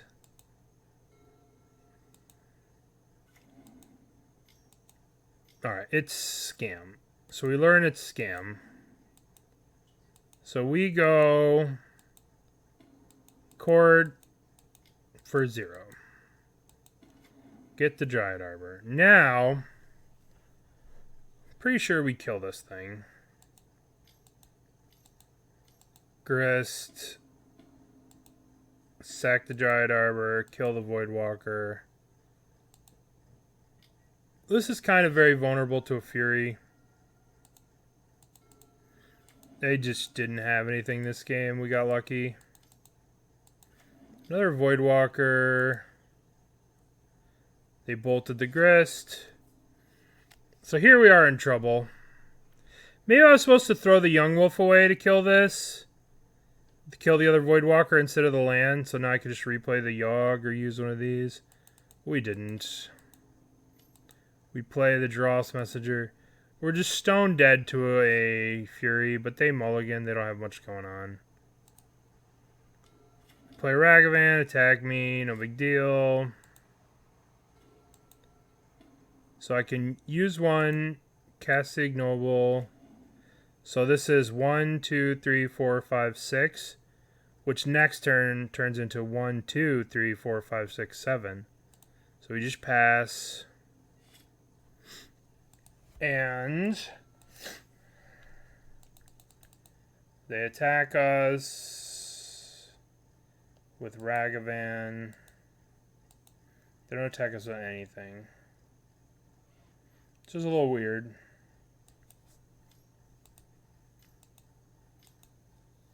Blood Moon doesn't affect us at all. So we let that go.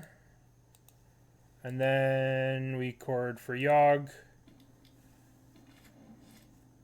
Untap. And we shoot this, attack with everything.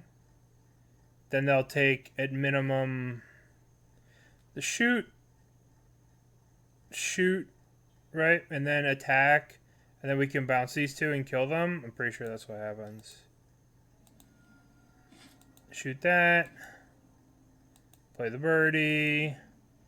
Shoot the Voidwalker. They deprive us of a draw. Shoot the Ragavan. We attack with everything. Then we start bouncing. They take some damage, right? And then we just start bouncing these, right? And then they're at a lower life total because they just took a bunch of damage and then they die. We win. Okay. Game 2 versus Scam. So how did we sideboard? View sideboarding. I cut all of this. Maybe this is too overboard, but essentially what I did was I went sort mana value. We brought in, we cut the chords, we cut the evolutions, and we brought in 4 Thoughtseizes.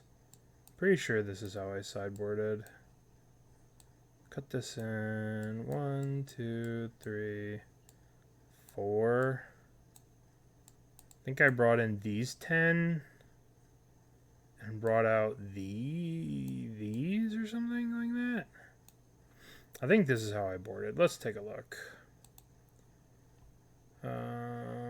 Wall of Roots, Yawgmoth. So, Yawgmoth, Wall of Roots. 1, 2, 3. I left in an evolution. So this is how I boarded. These 10 out for these 10. Going wide, trying to rely on a Court of Calling against the deck that's trying to Fury you. Maybe we're supposed to keep them in, but this is how I boarded. These 10 for these 10. The Besage for the Misty. Like this. Now, let's see how we go. This hand is medium. We get to play... I'm pretty sure I Thoughtseize them first, just to make sure nothing horrible happens to me. This is their hand, right? Their hand's really good. Grief, Fury, Necromentia, Terminate, right? This is all good stuff. We can't beat a Fury if it gets reborn, so we take the Fury out of their hand, and that's that. Fury's gone. So they play this, sack it, bop. And they play Hearst, right? And they misclick, right?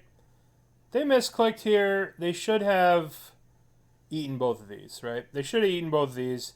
They clicked, right? And then we play this. We sack this for a forest.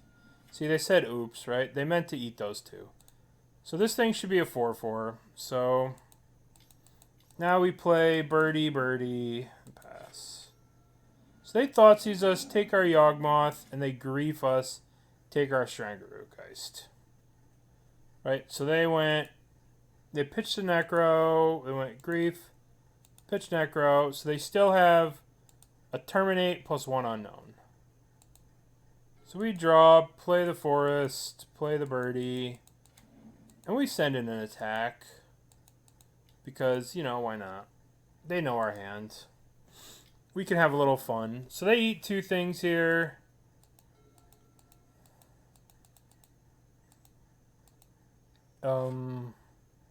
We're holding this for this.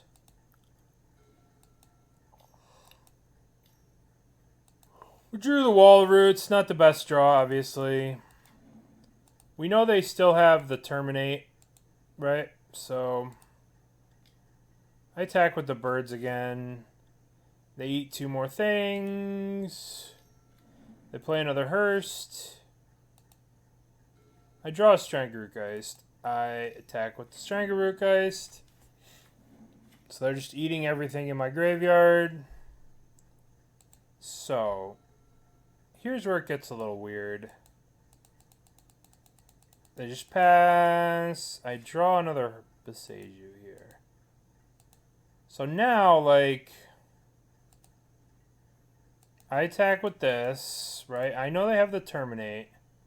They bolt it. I'm like, alright, well, I have to get rid of these Hearsts, right? So I might as well just kill this Hearst, kill that Hearst, right?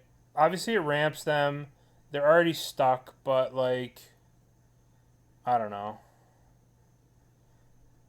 I don't know what they could have. Maybe a Fury or an Endurance or something. They probably would have used a Fury if they had it. Or not an Endurance, a Grief. So I just kill this. This was kind of sketchy, right? I don't know if this was the best play. But I kill it. Then I kill the other one. And then they're forced to... So they used another bolt on... Or they just let it here, right? They just bolted it and they left it. So now... They played Voidwalker and they still have a Terminate in their hand. We drew Endurance, which is nice. But they terminate that, so now they don't have the terminate that we know about. They drew Season Pyro, which is really good here. And they attack us. We have to play Endurance to, like, start attacking them. We drew the wrong Yawgmoth. You can get a sense where this game's going. They drew a Fury. They killed our thing. Like, even the 2 lands that we ramped them wouldn't have mattered because they still had the mana to cast this. So, I don't know. It was a weird game. Maybe it was wrong to do that. Draw that. Draw that. Now we're just running out of time. Yeah. We needed to draw Yawgmoth. No Yawgmoth. Draw birds. Draw land. We're dead. Now we go to game number 3. Round 4. Replay game. So it looks like it's the same sideboarding. I shaved the Thoughtseize and brought in another evolution. So one Thoughtseize is gone, we'll have another evolution. So this hand is good. It's not great. It's just very basic. Just Dork Grist. I'm keeping it because I have the Peatland. They Fatal Push our thing. We do this, which is nice. So get a forest, get this, attack.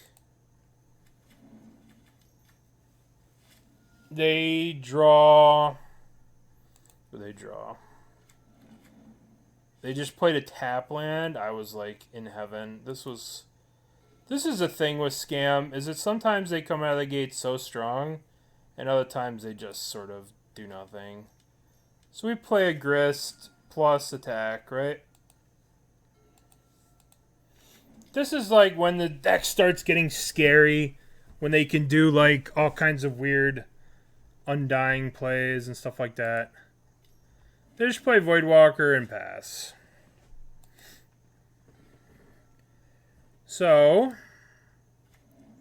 I should have played this so that in case they go like, in case we go minus to kill this and they Fatal Push this, I don't know. I probably should have just played that, but I didn't. So now we play the Yawgmoth. That was a good draw. I wanted to play this. I wasn't sure if they had like an Undying Evil effect on this. Where they could Undying Evil it and get it back. And I was like, I don't really want to deal with that. So we play the Hearse. This way we could, if we did kill this, we could eat it instead of them having the reanimation effect. So now we attack. Can't block. They kill that. So we get in attack for 1, then we kill that thing. Now we're done. Now we have the Hearst active. So they played Necromentia. They get our Yawgmoths. So we have to win without Yawg, which is not a big deal. So here we plus play Yawgmoth, play the land. Now the question, and we hold off on this other Grist, because we're reaching the point in which Fury is coming. So they just didn't do anything. We grew our thing. They got wrecked by this Blackleaf Cliff. Then we play the Wall of Roots. And we attack for 2, plus our Grist. Now, here comes Fury time. They have Fury, and they have 1 card left that they haven't been able to cast. So it's probably, it's like a 1/1/1/1. And then we just exile the last 2 cards of their lands. So now we just draw. You know, now we can kill this thing, make another Grist, hold this up.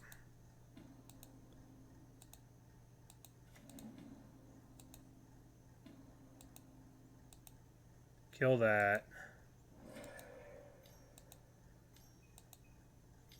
Play another grist. Plus the grist.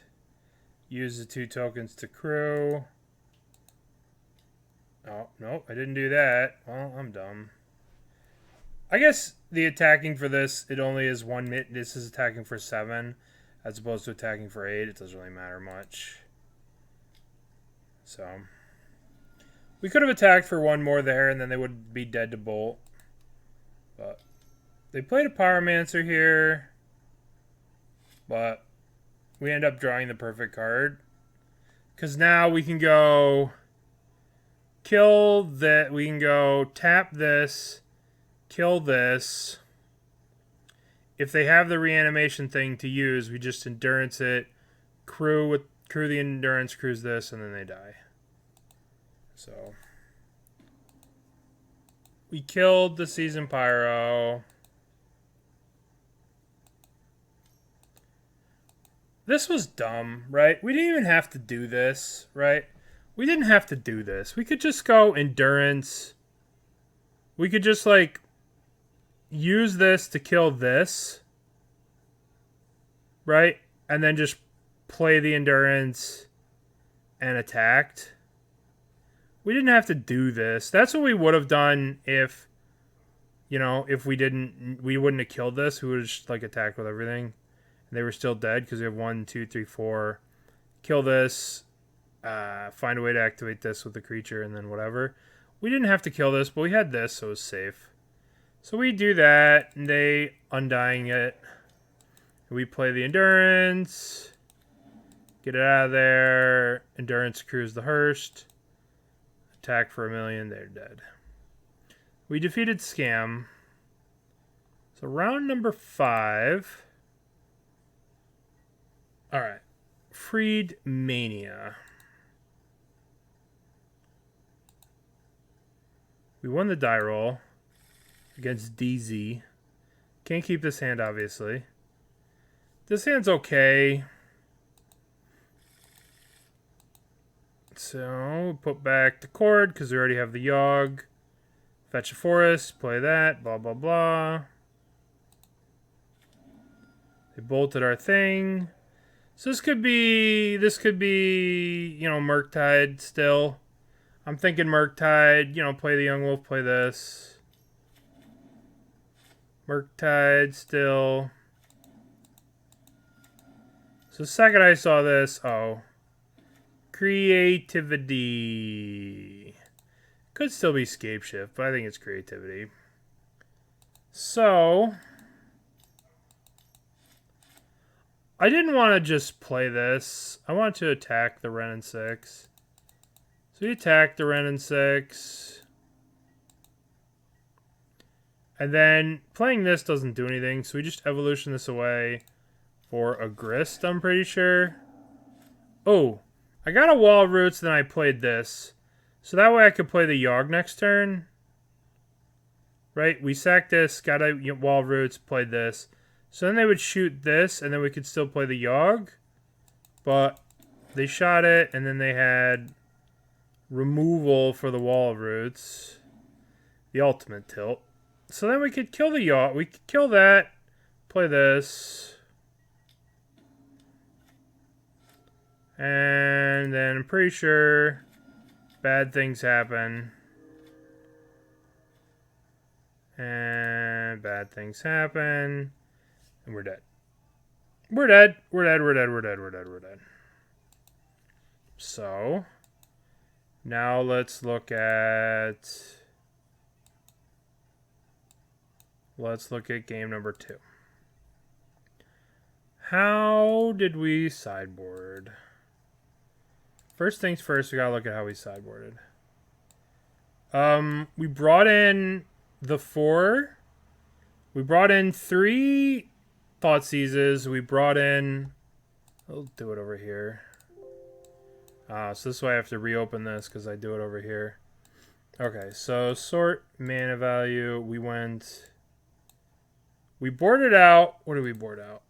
We board out Chords and we board out Evolutions because and Yawgmoth. So 1, 2, 3, 4, 5, 6, 7. So we boarded out 3 Court of Callings and 2 Eldritch Evolutions, a Yawgmoth, and a Misty Rainforest for this. I think this 7? This 7, right? 1, 2, 3, 4, 5, 6. 1, 2, 3, 4, 5, 6, 7. Yes. So we boarded out. These get tagged by Spell Pierce and Flusterstorms and craziness, right? If we spend all this time doing these and just get them Spell Pierced, we're going to get demolished or Flusterstormed or whatever. Especially Cord. Thoughtseize, Necro's just the best thing to be doing against this deck. Thoughtseize you, Thoughtseize you, Thoughtseize you.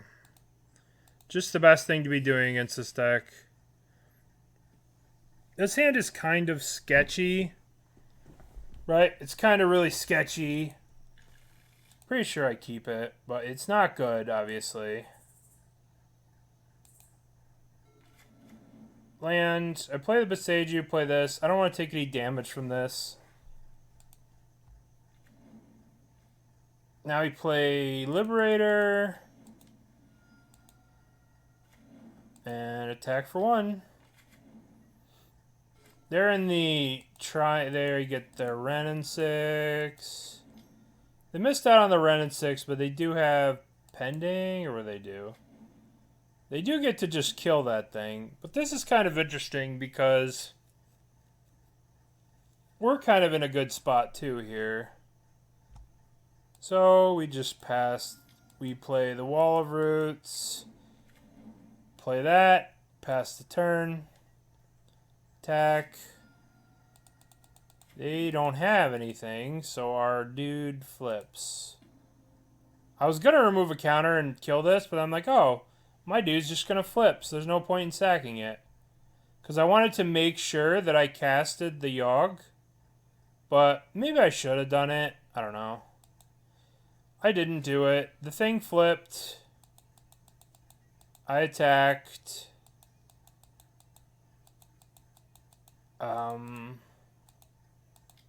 Killed that.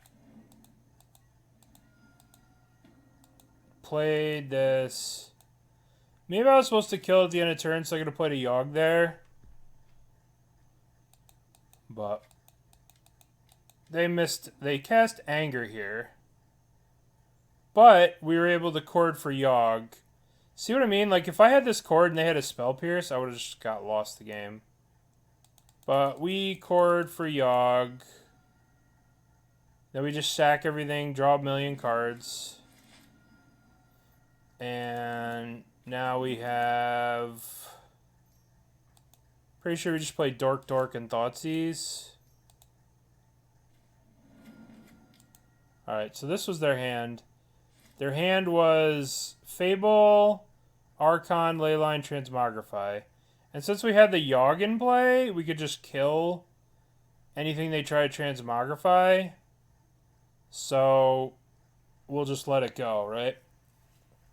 So we just take the Fable. They play another Fable, whatever. We shouldn't have drawn there. That was kind of bad. We should have just sacked these and killed that.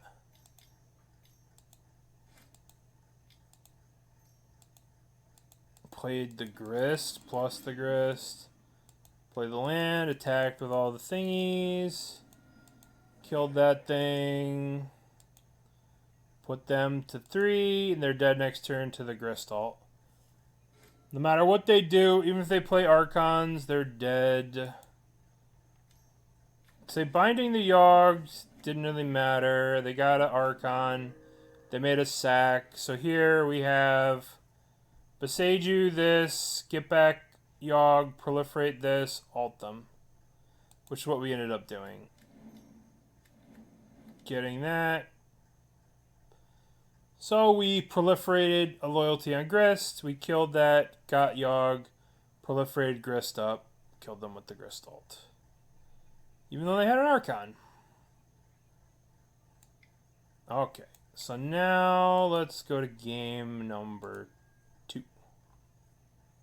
So, now that was round number 5. Game number 2. So, oh no, that was game number 2. So let's go to game number 3. Game number 3, we have the same sideboard.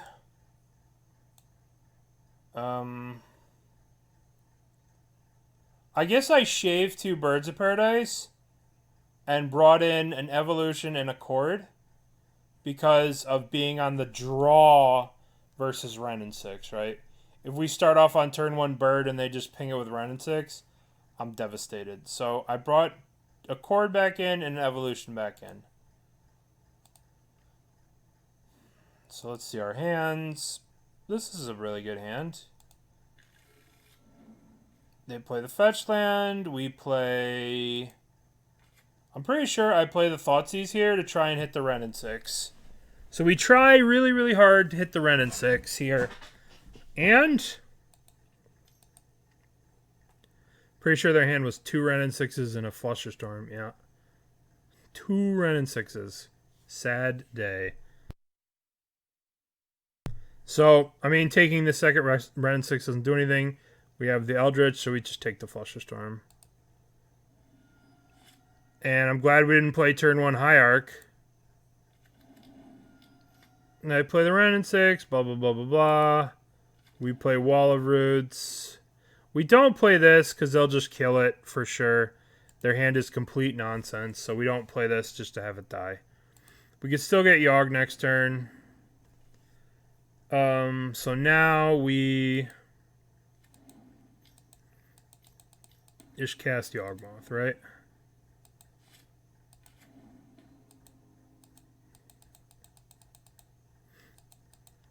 Just cast Yawgmoth.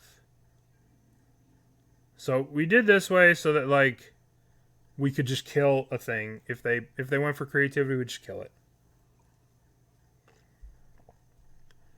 Alright, now play this. Play this. We could have played the Evolution. I think we may play it after combat. But I want to attack first. Just take Wrenn 6 off ultimate. Evolution. Sack one of the things. Get a Grist probably. Oh. Got a Messenger, huh? Maybe I was supposed to get a Grist, but, you know, hit him. Do a bunch of damage to him.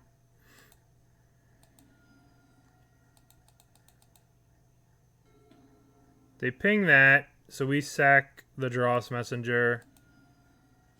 Draw a card.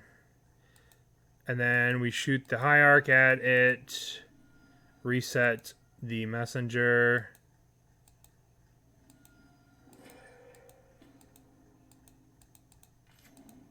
So here they messed up, right? So they cast this with the trigger on the stack, thinking that it would affect the thing, right? They thought that it would affect everything, but it comes in as a timestamp, right? So the timestamp is whatever. It wouldn't have mattered even if they did it right? Because we had multiple creatures. So there's no way to do this to prevent this from happening. Like, we're going to kill the creatures either before this resolves, but they messed up. They needed to let this trigger resolve, right? They thought that this would give everything that they control protection, but what they should have done was cast it on this. Like, there's just no way to do it, right? We just get to kill their thing no matter what. So they played their human, and then they went for it here. And see, the dwarves don't have the hexproof. So everything that is in play when this spell resolves gets the protection. Right? Perms to control gain blank. These were not controlled when they cast the spell. If they were controlled, we would have just killed them. But they messed up a little bit. Then they just go for it, and we shoot it. Right? And that's the game, basically. So even if they went and did this first, then we shoot it, right? Then they veil, then we just kill it with this, right? So there's no way to do it for them. So then we just kill it. And then we just shoot the wall of roots there. Thought seize them. Take the transmogrify. Attack them. Cast Archon, naming. We'll just name Archon. They still have an Emrakul, but, you know, just take a look. See what's going on. Take a look. Just get rid of these. These are the cards. Emrakul doesn't affect the board, so like you could still win the next turn. Plus you can just grist the Emrakul. So we exile those cards. Now we don't have to worry about craziness. Just attack. They binding the Yawgmoth, no big deal. And they did draw another creativity, which was kind of amazing. So we just had Beseiju, kill this, kill that. Right? We just played the Beseiju, sacked this, killed that. Went to our turn.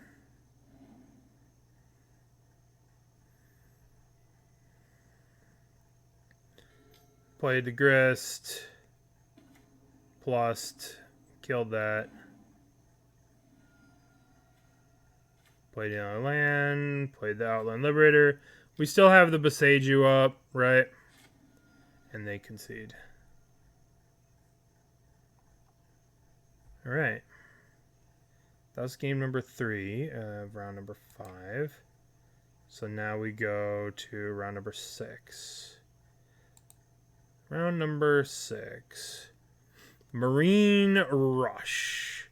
This is from StarCraft, if anyone doesn't know. Marine Rush is when you just make a bunch of Marines and attack. So I've met them before. We've played a bunch. I haven't met them, but we've played a bunch, and I talk a bunch of crap related to StarCraft. So you'll see this hand's pretty good. I say for the swarm. And this is no, leave me alone. So we've played a bunch. So this hand's not great, obviously, but could be Murktide, could be anything. So we shock, play a Yawgmoth. They get a land tapped.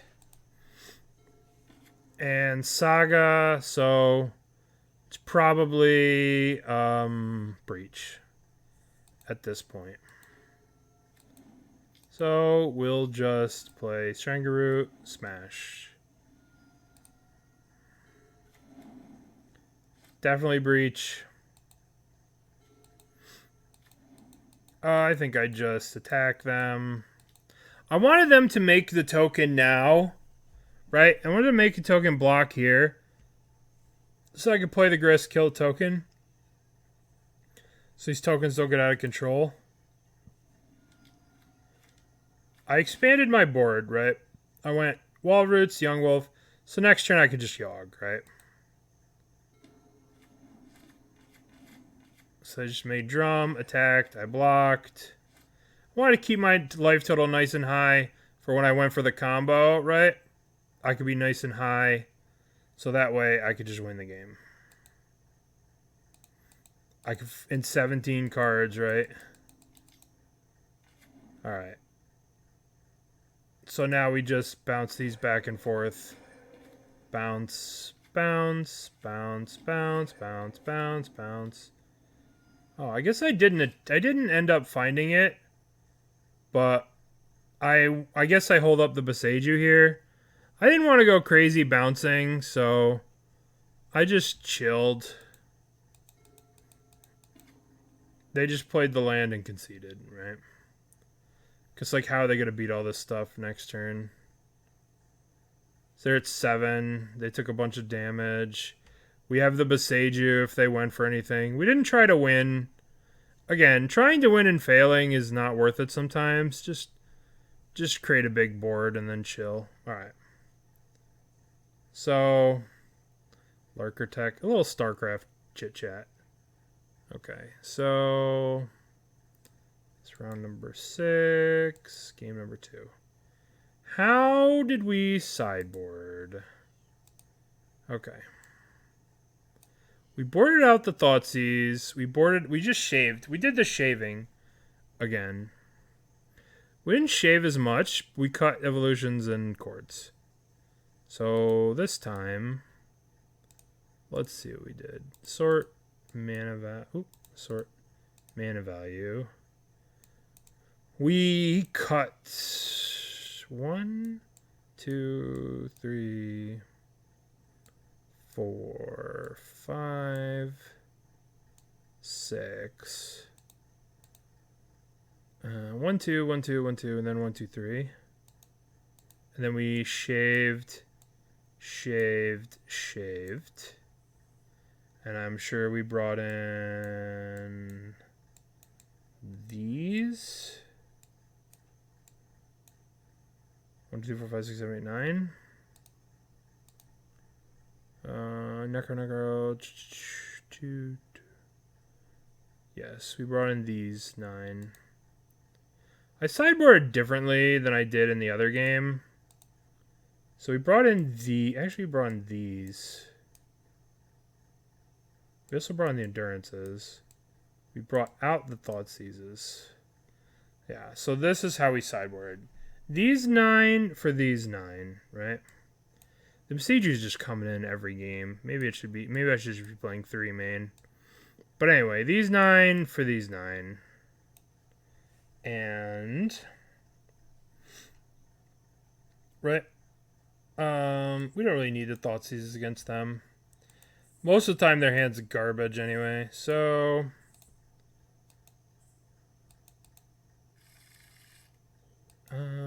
this hand's okay.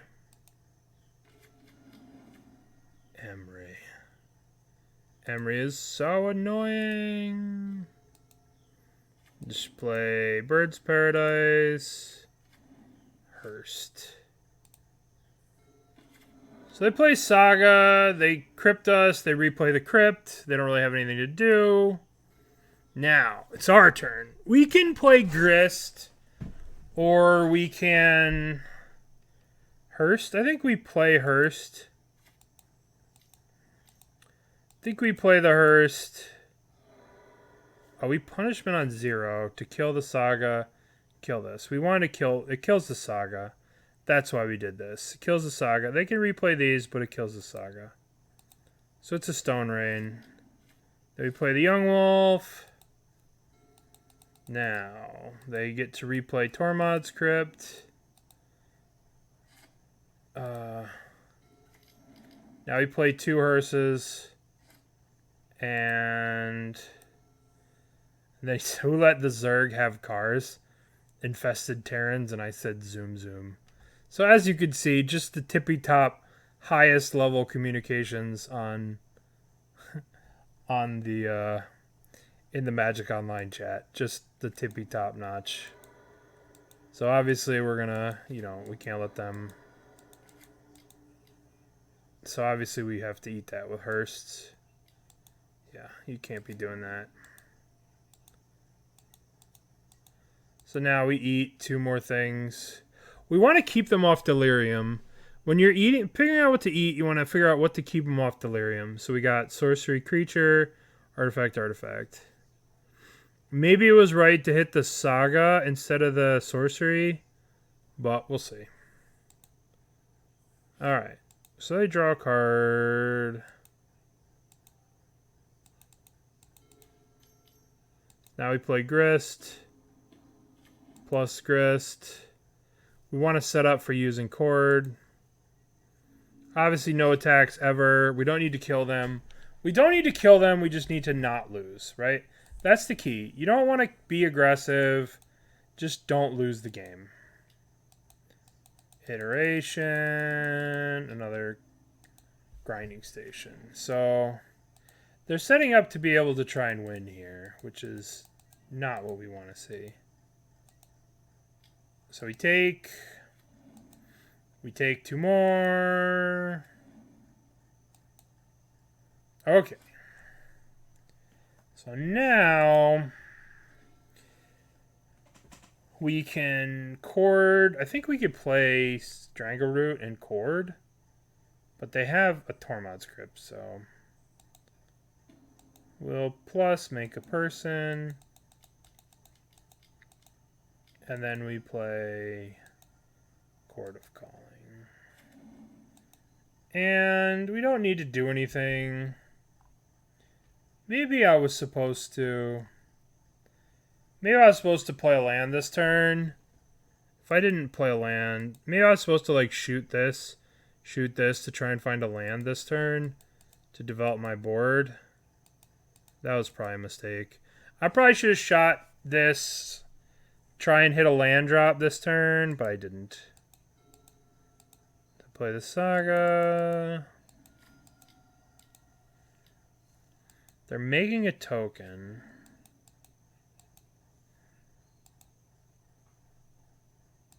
I don't know why they made that token. Shredder. Oh, they just wanted to be F6'd. So I shoot that because I want to have this thing with a +1/+1 counter on it. Okay, so at the end of turn I went shoot, reset this. Alright, we drew a wall of roots here. I also wanted them to use the Tormod script so I can exile it and then untap and have these two, but they didn't. So, what do we do now? Now we play Strangleroot Geist. We sack the Strangleroot Geist, target this. They Tormod script the Strangleroot Geist. Respectable, respectable. Now we have some choices. I'm pretty sure I put a counter here. Let's see. We just kind of messed around a little bit. We're putting a counter on everything, so that way we can proliferate everything.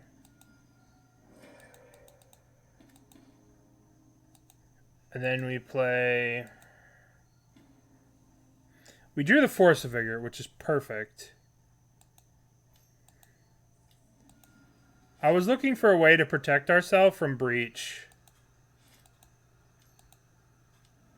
So now we proliferate, kill everything of theirs. I proliferate this up, right? Because I don't want them to get another token from it, right? And I don't want them to get the mana from it next turn. So I just go proliferate, proliferate, proliferate, proliferate, right? Proliferate everything.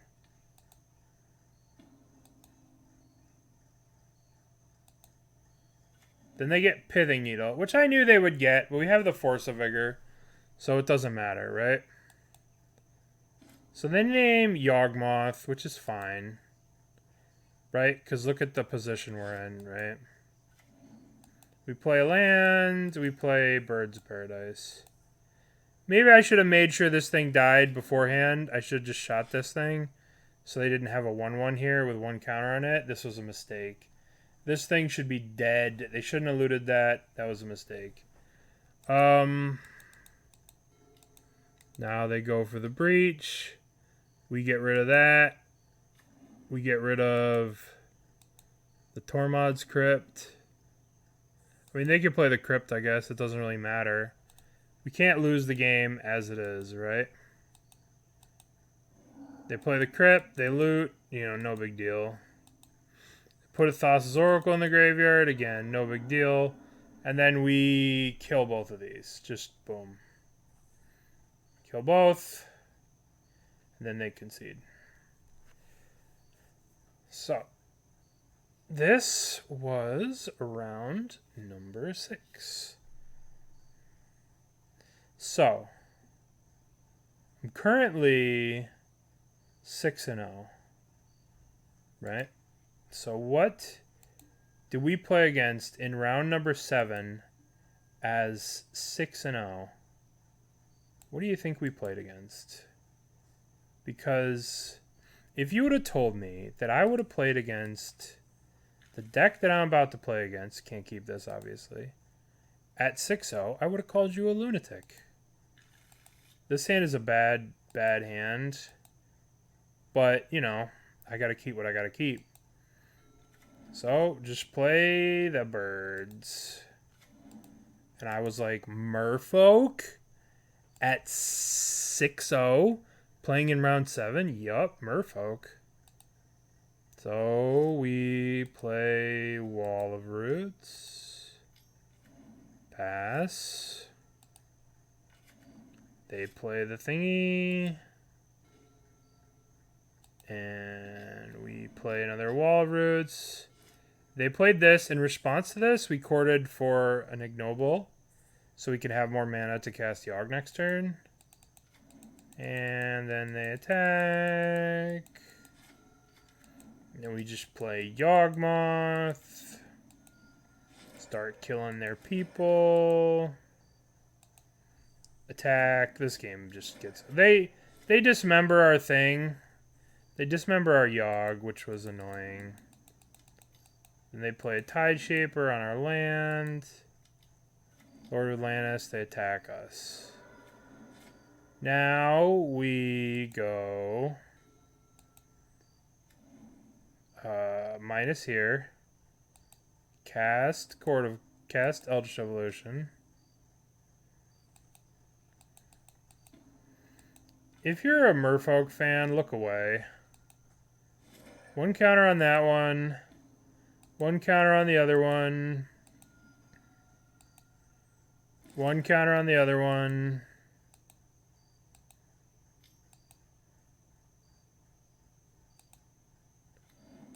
And proliferate. And they're all gone. Then we proliferate everything. They all die. And we're just going to go warp speed for the rest. They play that. Yeah, sure. We're going fast speed through these games. Young Wolf. Play the Young Wolf. Proliferate on. I'll play Grist. Plus Grist. Proliferate on the Master. No. We're not tagging the Master for some reason. I'm just leaving the Master alone. They attack with that. Bold. We could have even just killed that, but, I mean, what are they going to do? You know? What are they going to do? So, here we go. We play this. So, here, we play this, we shoot this. We proliferate. Bop, bop. This goes up. The Strangleroot goes up. This goes up. Alt the Strangleroot. Pop, pop. Kill them. That was a very one-sided game. Yawgmoth is very unkind to creature combo decks. Then we have round number 7, match number 2. Obviously, our sideboarding doesn't really matter. We brought in the Boseiju, and we brought in the Boseiju, brought in the Crime Punishment, and cut an Eldritch Evolution and a Young Wolf because we didn't want to get this tagged by the new Counter Lord. So we brought 1, 2, brought in Boseiju, then called it a day. This game, they kind of just did nothing this game. They mulliganed. We're just going to go warp speed this game because it wasn't very interesting. They're on the Malta 6. We play a birdie, pass the turn. They dismember our birdie, that hurts. They play another vial. They have 2 cards in hand. You know, we could have gotten in some trouble if they had a good follow-up here. But they kind of didn't. They just had like 2 cards. So we got lucky, so now we go Wall of Roots, Strangleroot, and attack for 4. I don't actually think I attacked because they could have put in a Lord played him Mutavault. I should just attack there. It doesn't really matter. But I guess I was overly conservative because I didn't want to like attack into the one thing that loses power, and then the Merfolk Trickster. So let me just grist. Plus, we're set up for Yawg next turn. So like once we get Yawg, like this, they just did nothing this game. Unfortunately, they just did nothing this game. Fortunately, they did nothing. You know, no cool commentary. You know, just played this. I didn't want to cord. I have cord now, but I didn't want to like cord on my turn so they could, you know, force negation. I figured I'd just do it at their turn. So we do it at like the end of their turn. And they have a counterspell. We have the Wall of Roots to remove a counter from the Wall of Roots if they did play the Lord and sack the Lord. So now we just... I should have just corded for Yawgmoth here right now. But we get double insect. You know, now we're just cruising. You know, what are they gonna do? You know, they don't play board wipes. Now we cord for the Yawg. And they concede. Alright. Now, this was a 8-round tournament. So, okay, here we are for the last round. Round number 8. We're locked for the top 8. So this round doesn't really matter.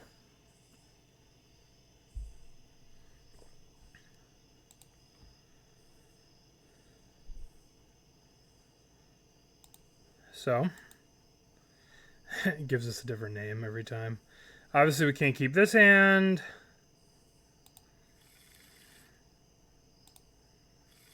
This hand's okay. Lands and spells. So they play a Triumph. So we know it's creativity. Could be Rhinos, but everybody is on creativity right now.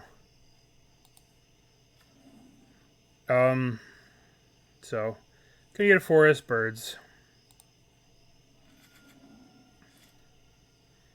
They...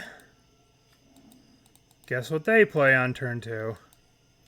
Ren and 6. Bleh. Strangle pop.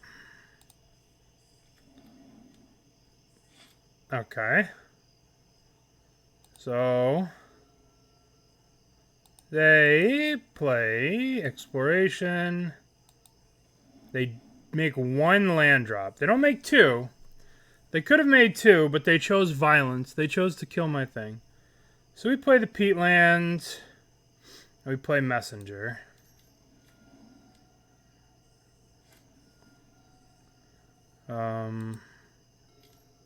They explore. They play another land.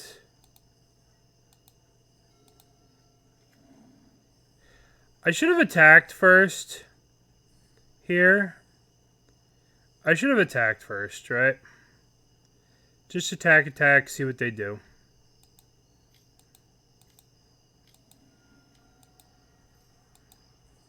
Yawgmoth. So they have to double bolt this.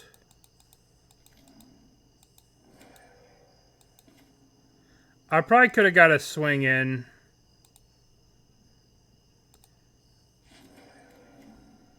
They bolt, I kill the dwarf, I attack. I feel really good here. And then they just make a dwarf, which we could kill the dwarf, right? But they have hard evidence. Most of these decks are not playing this anymore, but they're playing it and it just blew us away, right? Because we could kill the dwarf, but we can't kill the hard evidence, so they just creativity, and we're not going to beat this. Sack the Yawg to kill it. We have to keep going, but they even attack us. They don't even care about the grist. Yeah, that game was really fun and close. Yep, pretty good. Round number 2. We got straight rocked by this guy. Straight rocked. So how do we sideboard? In the Thoughtseizes, in the Evolution, or the Necromenches, brought in the extra Boseiju, and shaved.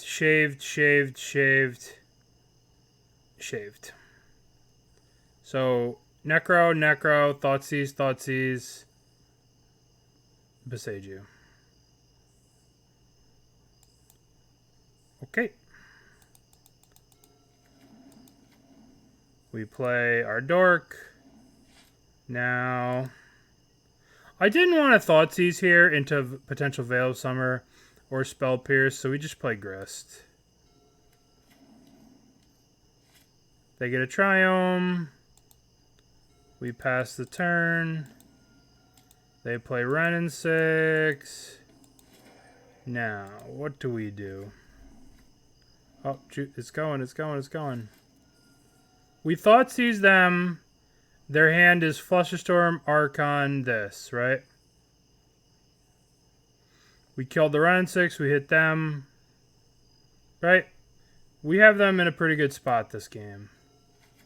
They play this. Then it goes to us. We play thingy. And we plus attack. They drew a bolt for the turn, right? Because they bolted that thing. Now they play this land. We draw Thoughtseize, right? We see their hand is all this. So this is their hand. Arid Mesa, Scalding Tarn, Archon, Arid Mesa, right? Scalding Tarn, Archon, Arid Mesa. This is their hand. So we can't kill them, so we just, plus attack with everything. They draw a Dwarf, they untap. Guess what they hit? Guess what they drew? They are very good gamers. We are not as good. So here we probably could have won this game still. Alright, so let's see how we sack here. We sack the Yawgmoth and we sack an insect.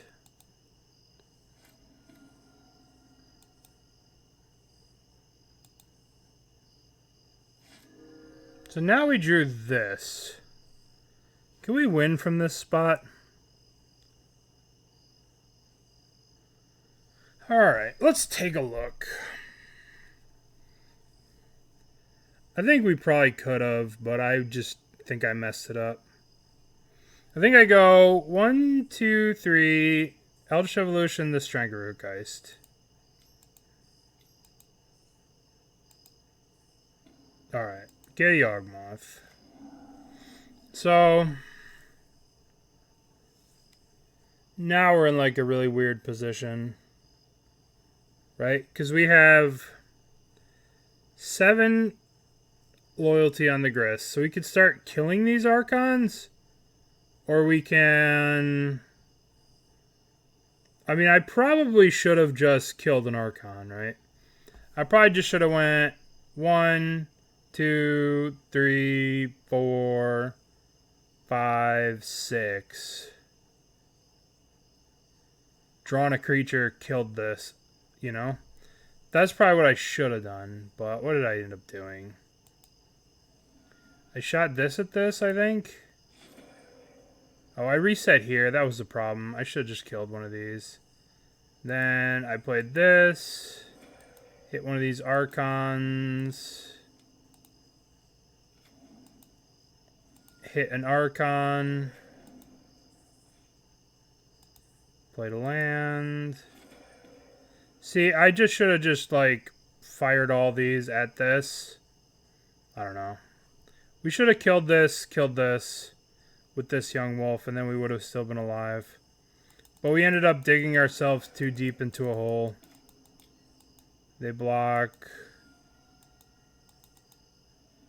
And I just sacked on the wrong thing. I should have just sacked on this one. But we put ourselves in a hole here. We could have just killed one, sacked everything, killed one, sacked another. Or just sacked, proliferated, you know, like we had some outs, but they hit a lucky top deck here. They hit a crazy top deck, and you know, you lose to crazy top decks in these kind of combo decks. Alright, so this was good. We are on to the top 8. Round number 1 of the top 8. We played against Marine Rush again, who we know is playing... We know they're playing... Jeskai Breach. Well, hello. Little trash talk. This hand's not very good, but, you know, we keep it. Hierarch. Ragavan. We just dump our hand. Right? Just dump your hand. Get set up for this chord. We actually get hit by a Ragavan, which is unreasonable. Evolution. I attacked here? So I attacked here because I wanted them to block so I could then, you know, do stuff. It would be easier to kill the Shredder if they blocked. So they block. I Eldritch Evolution, sack the Blood Artist. Ping them. Get Yawg. Shoot the Shredder. Shoot the Shredder. If I would have played this first, it would have triggered this Connive and they would have kept that thing alive. Now we can play Strangle-Root.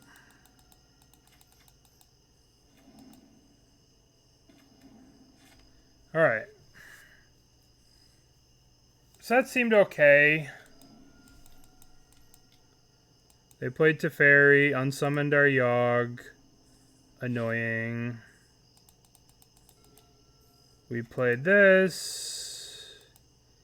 Hit the Teferi. I played right because they had a mana floating, so they could have like killed their thing or whatever. Then we play Ignoble, put this into play tapped. I think we just die here. Yeah. Grinding Station Spellbomb.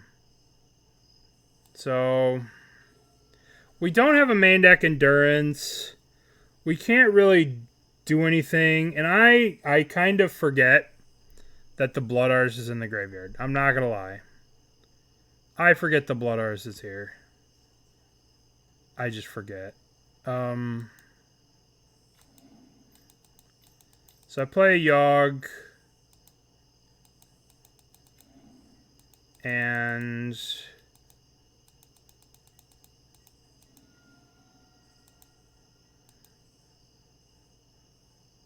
I just totally forget. And I think I have them dead here, right? I'm like, alright, untap. Chord X equals 2. Which I didn't do.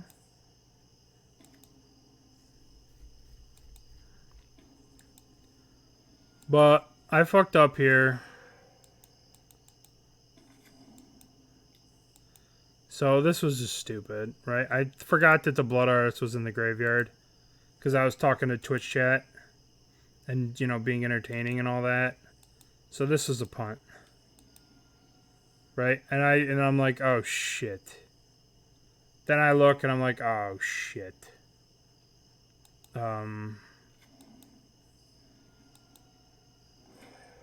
This gets bounced. I'm like, alright. So what I should have done is just drew a bunch of cards to draw to a Boseiju. That's what I should have done. I should have drawn like 6 or 7 cards to try and get a Boseiju.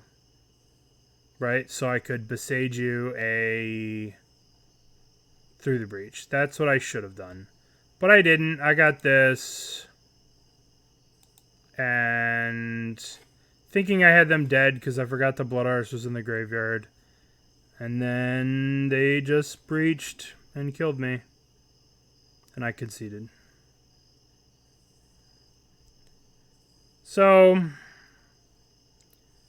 there's no guarantee that I win anyway, but I should have. Since I didn't have the endurance main to stop any of this, I just had to bounce these two and hope that I draw a Beseiju and Beseiju this. But that's not a very good line either. I mean, we have 11 looks at 2. Maybe it would have worked. Okay, so now let's go to round number 2. Match 2. So how do we sideboard? We sideboarded 1 Necromentia. 1, 2, 3, 4 Thoughtseize is out. So we boarded out Thoughtseize, boarded out Wall Roots, boarded out Yawgmoth, boarded out Misty, boarded out 2 Grists. Evolution, boarded out these cards. Probably wasn't the smartest to board out Grist.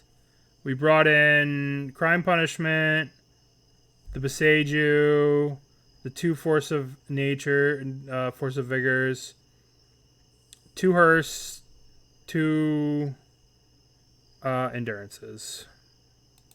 I'll just do it. No, well, that's fine. Now, obviously unkeepable. This hand's good. Play Ignoble. They played Springleaf Drum. Beat Down.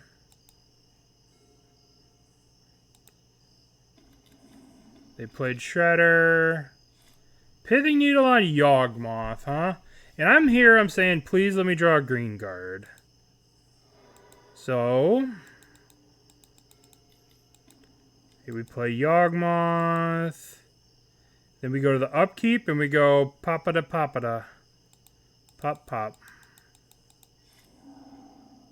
Yep. They draw a card.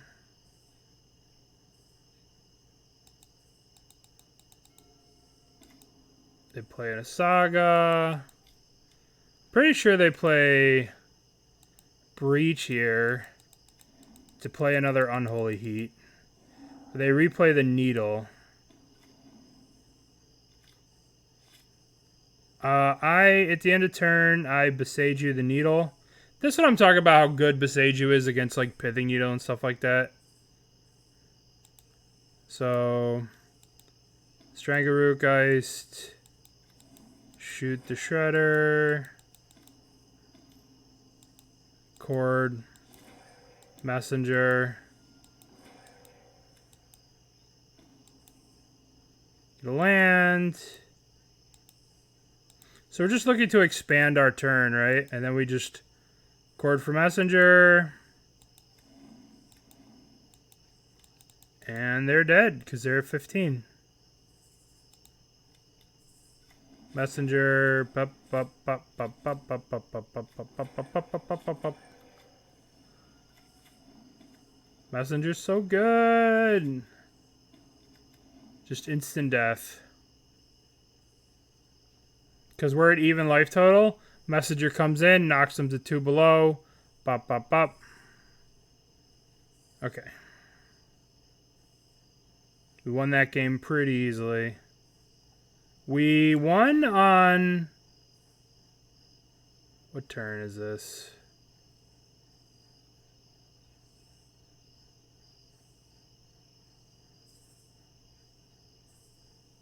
I don't know. We won on turn 4, I think. We won on turn 4 through 2 Pithing Needles. It was a pretty good turn. Okay. So now it's the game, the final game, the big game 3 here. Do anything different in the sideboard? No, just shaved a bunch of stuff. Shaved. We brought back in a Grist. Cut one of these. Cut one of these. Alright. This hand's good. Turn 1, this. Turn 2. Turn 3. Hopefully turn 1. Turn 2. Alright. They play Hallowed Fountain, Mox Amber, Thingy.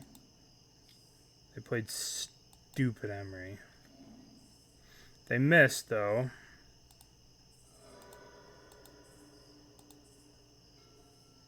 That was such a good draw. So we play Birds of Paradise. Now, they draw a card. I don't think it's worth Endurancing from Mishra's Bauble. I don't think that's worth it. They kill our thing, sure. If we didn't have this, maybe it would be worth it, but we have the Hearst. So now we play Hearst. And there's no point in exiling anything. Wait for them to do something, right? We just wait. We're just waiting. We're just waiting. Okay. Iteration. Another Saga. And we take the 1 damage. They didn't even try. So we take the 1 damage. And then we exile Bauble and this. I'm trying to keep him off Delirium. Maybe this was the wrong thing to get. Maybe I'm supposed to get Unholy Heat here. 1-2 to keep him closer off Delirium. But we get the Shredder, we get the Bauble, and we hit okay. So now, do we draw lands? No. So we play the Bird's Paradise. And I go back and forth in my head about if I want to play this or if I want to save this because I have 2 pitch things. I think I end up saving it. I think I end up playing it, to be honest. So I can go Yawgmoth, start using the Yawgmoth. So I play it here, right? So we pitch the Grist to kill these 2. Just to stop this from going crazy. You know, to stop this from going crazy. And we have this, so we pitch to kill these 2. We have this to police this. This and this takes him off 2 mana turn. So we do that.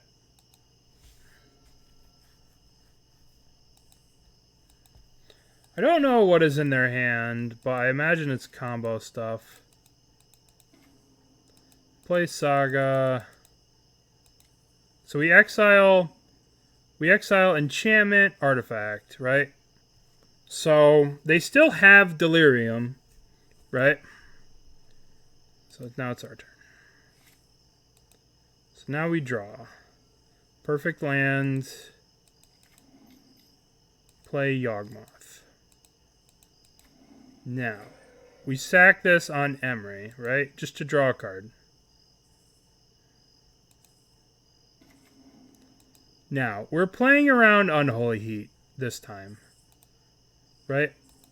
So, if we use the Yawgmoth, kill the Emery, right? They have 2 creatures,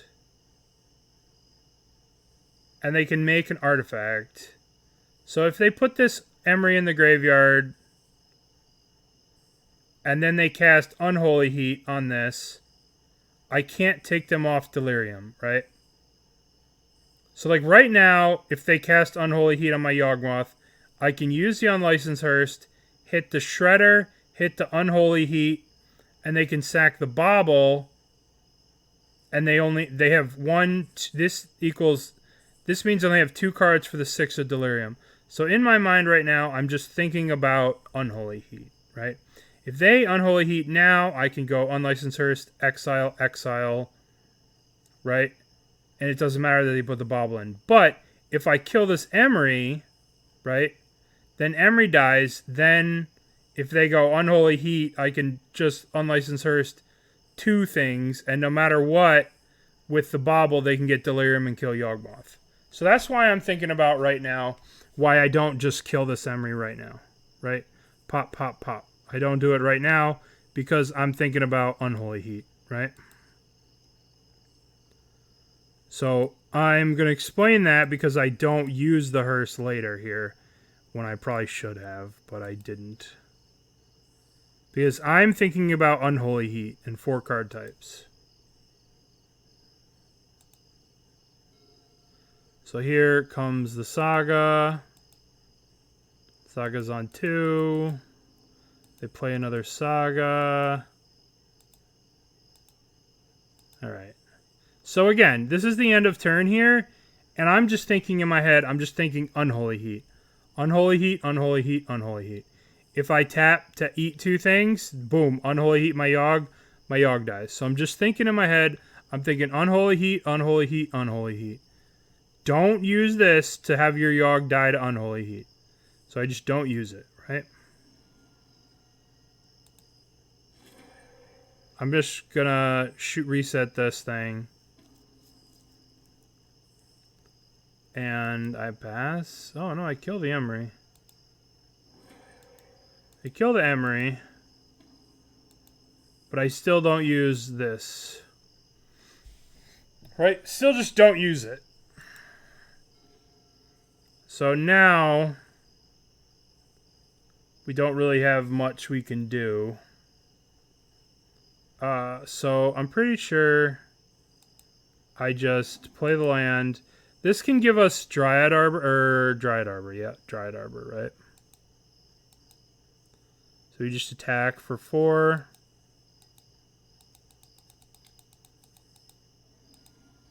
Okay. Now we have Endurance. Plus we have a potential Dryad Arbor activation.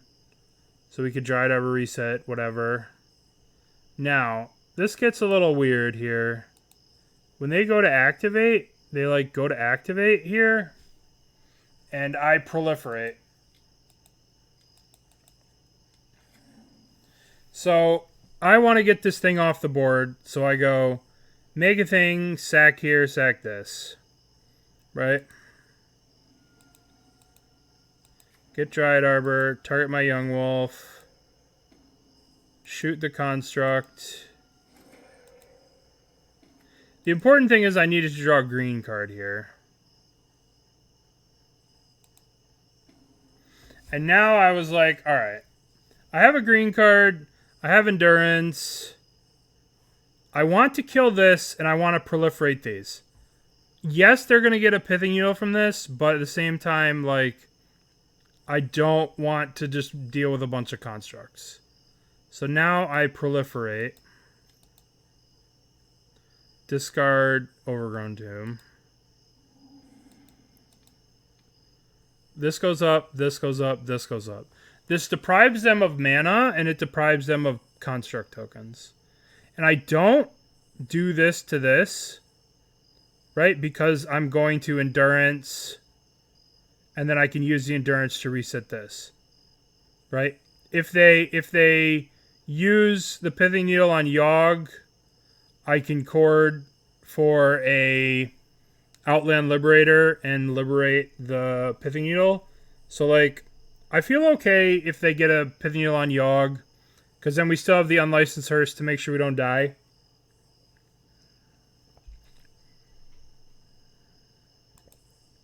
So we proliferate them up, right?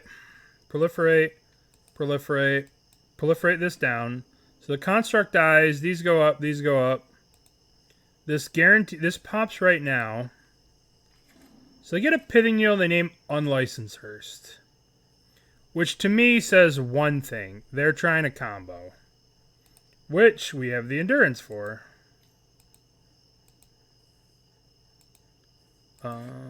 So they get Mox Amber. They play Emery. They play Breach, right? So, this is obviously not good for us. But, you know, we gotta do what we gotta do. So now, Breach is on the stack. So we go Endurance, play the Endurance. Now, we put the Evoke on the stack, targeting them, right? Then we want to get the Emery in the graveyard and have it dead. So we go shoot this on this, shoot this on this. And if we would have proliferated this up, we wouldn't have been able to do this. So shoot this on the Yawgmoth. Yawgmoth goes to 1. Shoot the Emery. And I think at this point we would just want the Emery dead.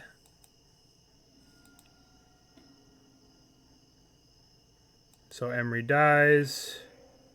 Now we get their entire graveyard gets milled. Then breach resolves. And they've got nothing. Breach resolves. Now it's our turn.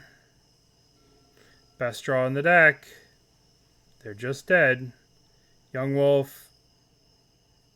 Messenger.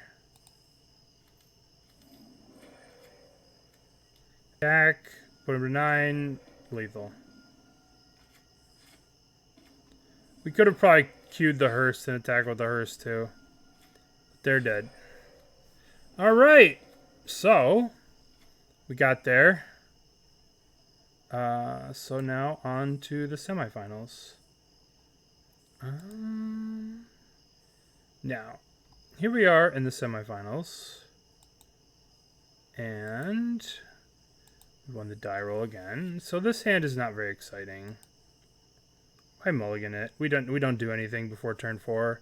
This hand's good. We have the Grist, and we can easily mulligan this Dryad Arbor. So we mulligan the Dryad Arbor, Forest, Birdies. There you go, Springleaf Drum. So obviously, this is hammer. So we can progress our board here. We can go Wall of Roots, Strangleroot attack, or we could play a Grist.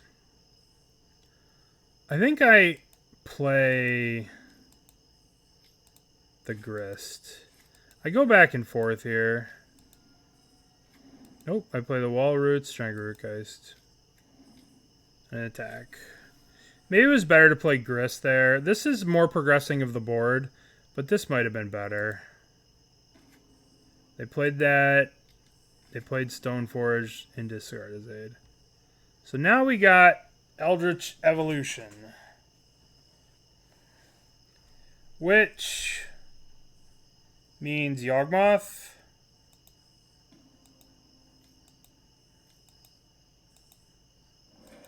Means Yawgmoth. Now we reset this, shoot this.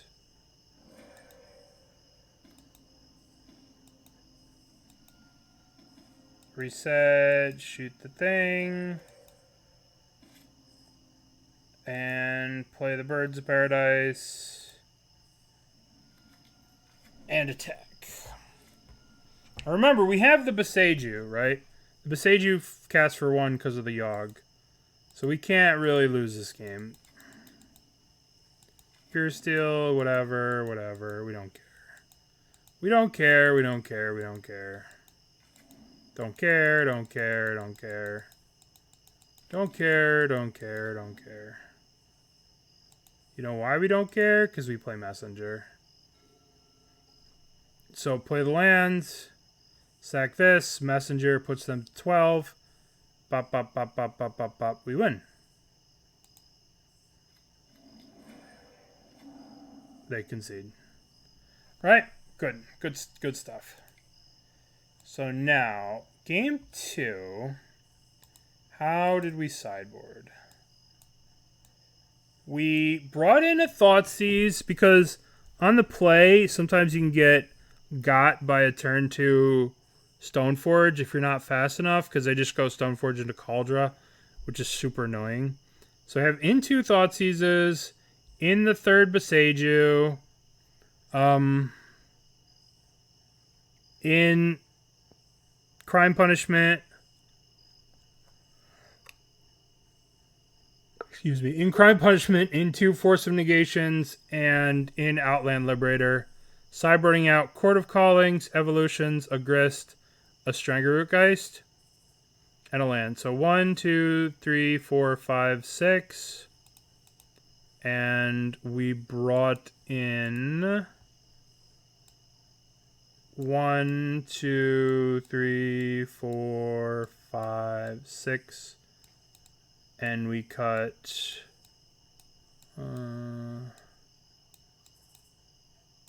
this 1, 2, 3, 4, 5, 6.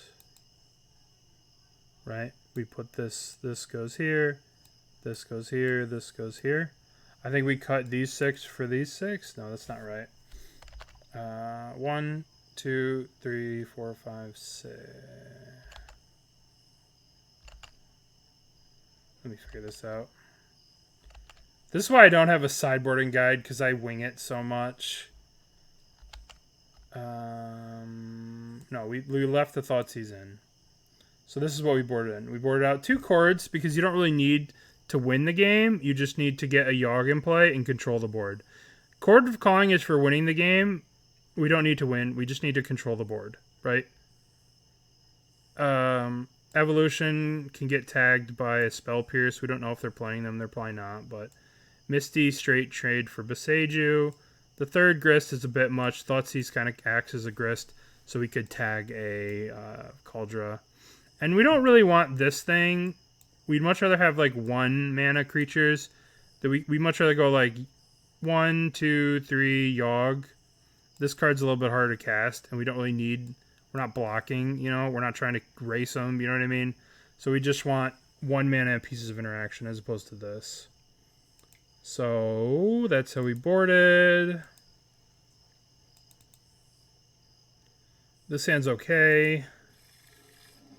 They turn 1 to hammer. We play Ignoble. They have Stoneforge. They got Cauldra here.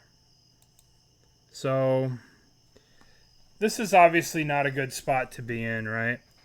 Because we kind of want to just kill the Stoneforge. But at the same time, right?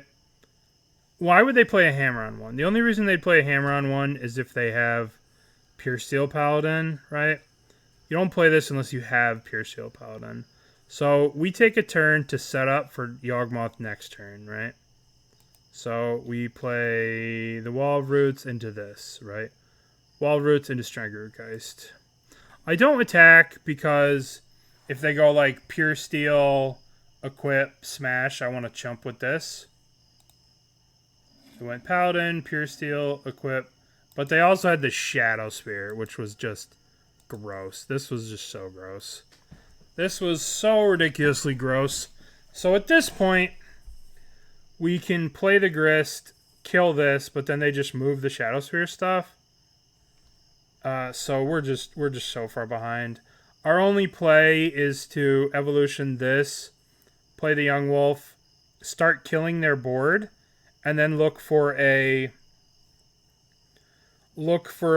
Force of Negation or Beseiju to Beseiju this thing, right? So we get Yawgmoth in play with the Stranglergeist, right?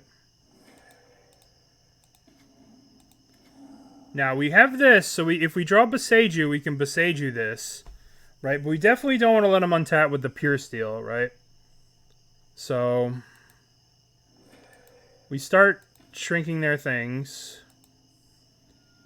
right? We start shooting their thingies. All we're looking for is Force of Vigor here, right? We're just sort of shooting all their stuff, shooting our stuff. Want the Pure Steel. We need this Stoneforge to die too, right? We still could draw Crime Punishment to kill both of these. Right? If we draw Crime Punishment, we kill both of these. And then we can shoot the Stoneforge. Right? But we basically had 8 draws to find an answer for these. And we didn't. Play the Stoneforge. Shoot the Stoneforge. We drew the Thoughtseize, which is not going to do it. We had one more draw step here. So we shoot the Stoneforge with the Young Wolf. And we drew the Court of Calling. Which, if we would have drawn the Court of Calling before we sacked the Young Wolf, we had 1, 2, 3, 4, 5. And we could have killed them. We could have killed them if these 2 cards were reversed. That was frustrating. We had Force of Vigor as an out to kill both of these. We had Beseiju as an out because we go 1 Beseiju. We had Crime Punishment as an out before. We had Cord before.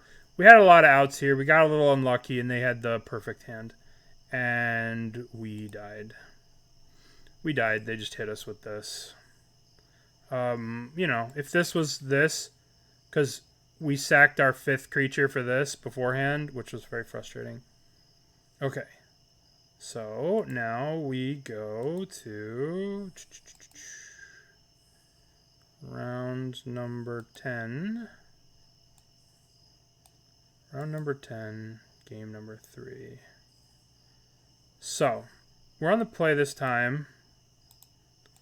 I cut one of the Thoughtseizes and brought in the 4th Eldritch Evolution, because on the play, we're not as worried about the turn 2 Cauldra, right? I'd much rather have all of my ways to get Yawgmoth with 4 evolutions, right? So we're on maximum Yawgmoths. And this hand is not great. We go to 5 here, but this is a really good 5, right? We put back Evolution, I think. We put back Evolution and Swamp. We put back Swamp and Cord. And then we go Beseiju Birds. Look at this. Now we go Renin 6. Actually, we played Grist. Grist Plus. Now, we're dead if they have double hammer. They only had 1 hammer, and they killed Grist, and they marched our birds. So now, they only have 1 card, right? So basically, we just have to dodge Stoneforge and Trample Hammer. So now we just go Yawgmoth these 2, attack for 2. We have a Chumper every turn. They've got Gingerbrute. Now we play Strangleroot Geist, attack for 2. We chump with this. They just couldn't find a hammer. We got lucky, they couldn't find anything. Now here we just win the game, right? Cast. Get Yawgmoth.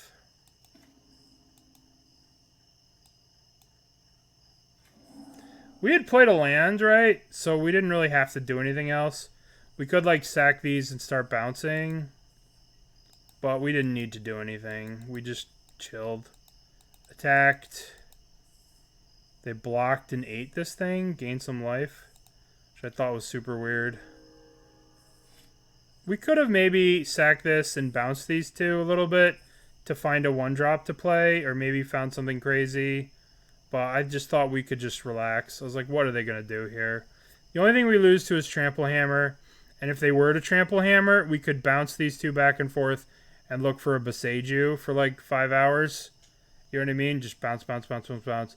Beseiju, Force of Vigor, any of those things. So that's why I didn't want to spend this mana, because I figured if we leave it up, we can bounce in response to them doing something.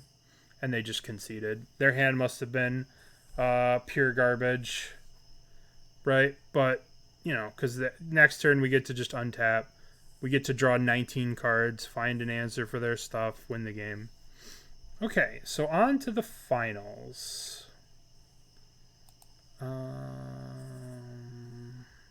So here we are, and we know who this is, because we played them in the Swiss.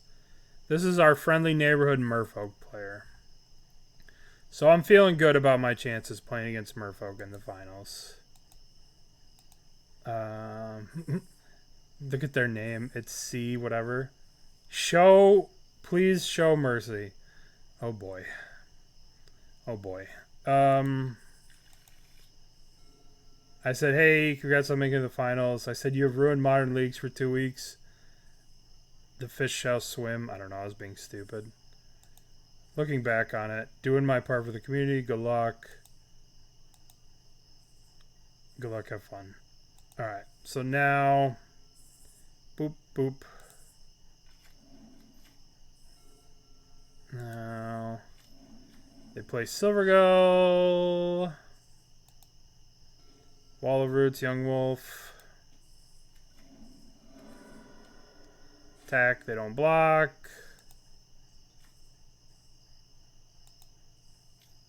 Lord of Atlantis, no blocks.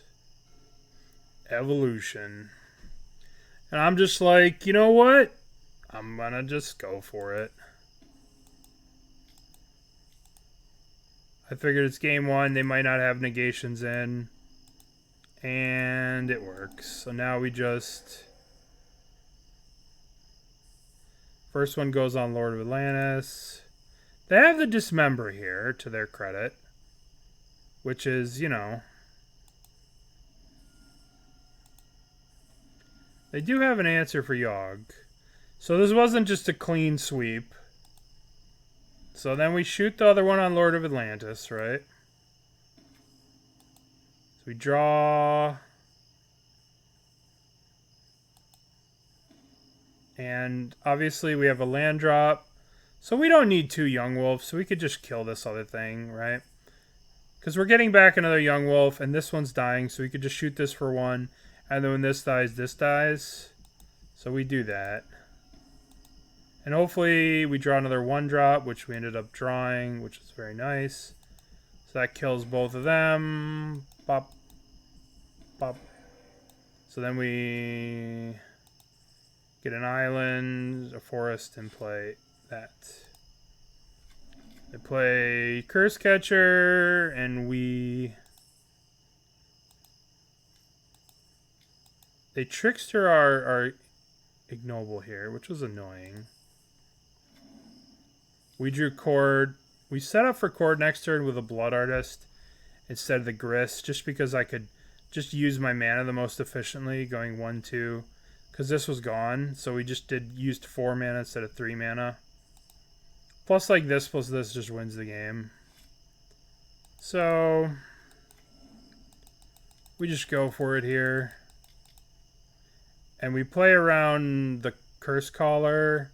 If they had the Lord that made us sack, we would lose 2, but we're still at 10. They would lose 2 life, so I think the Lord that made us sack is okay, because they're just trading merfolks for 4 spikes. So now we are in the finals, and we didn't board very much in the finals. We switched the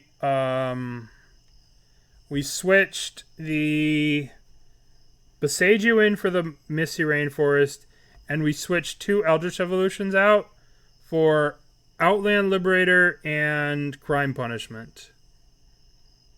Right? Just Crime Punishment on 2 is good. Outland Liberator killing Pithing Needles and relics and Aether Vials and Grafdigger's Cages. Pretty powerful stuff. So, let's see our hand for the finals. This hand's good, obviously. We just keep it.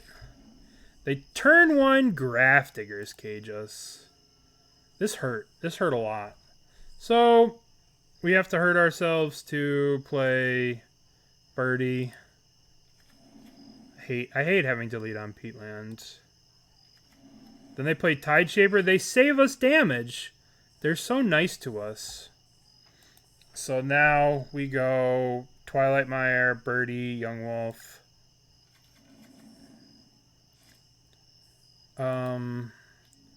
This was rough. They just attacked and played this and did nothing. I was like, oh, okay. So I won.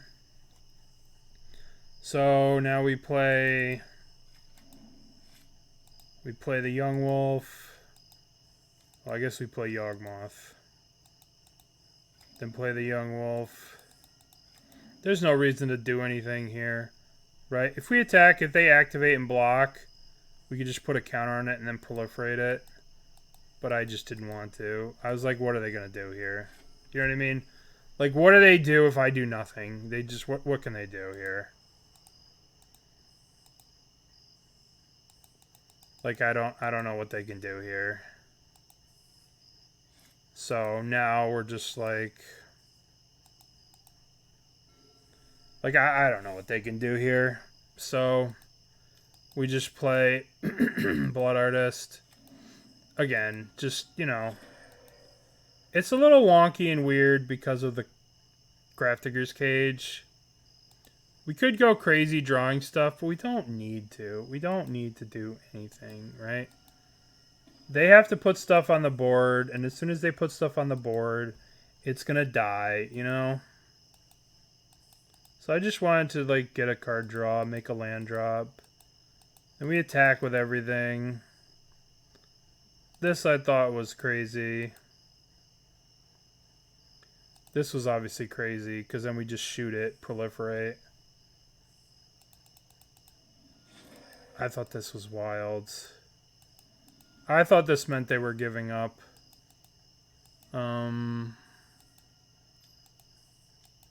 So we just proliferate, kill both. They brought in the curse catcher, so now we proliferate. Then we just play an ignoble and kill the hex catcher, and then they all just come tumbling down. All the Blood Artist triggers. And, you know, how are they supposed to win this game?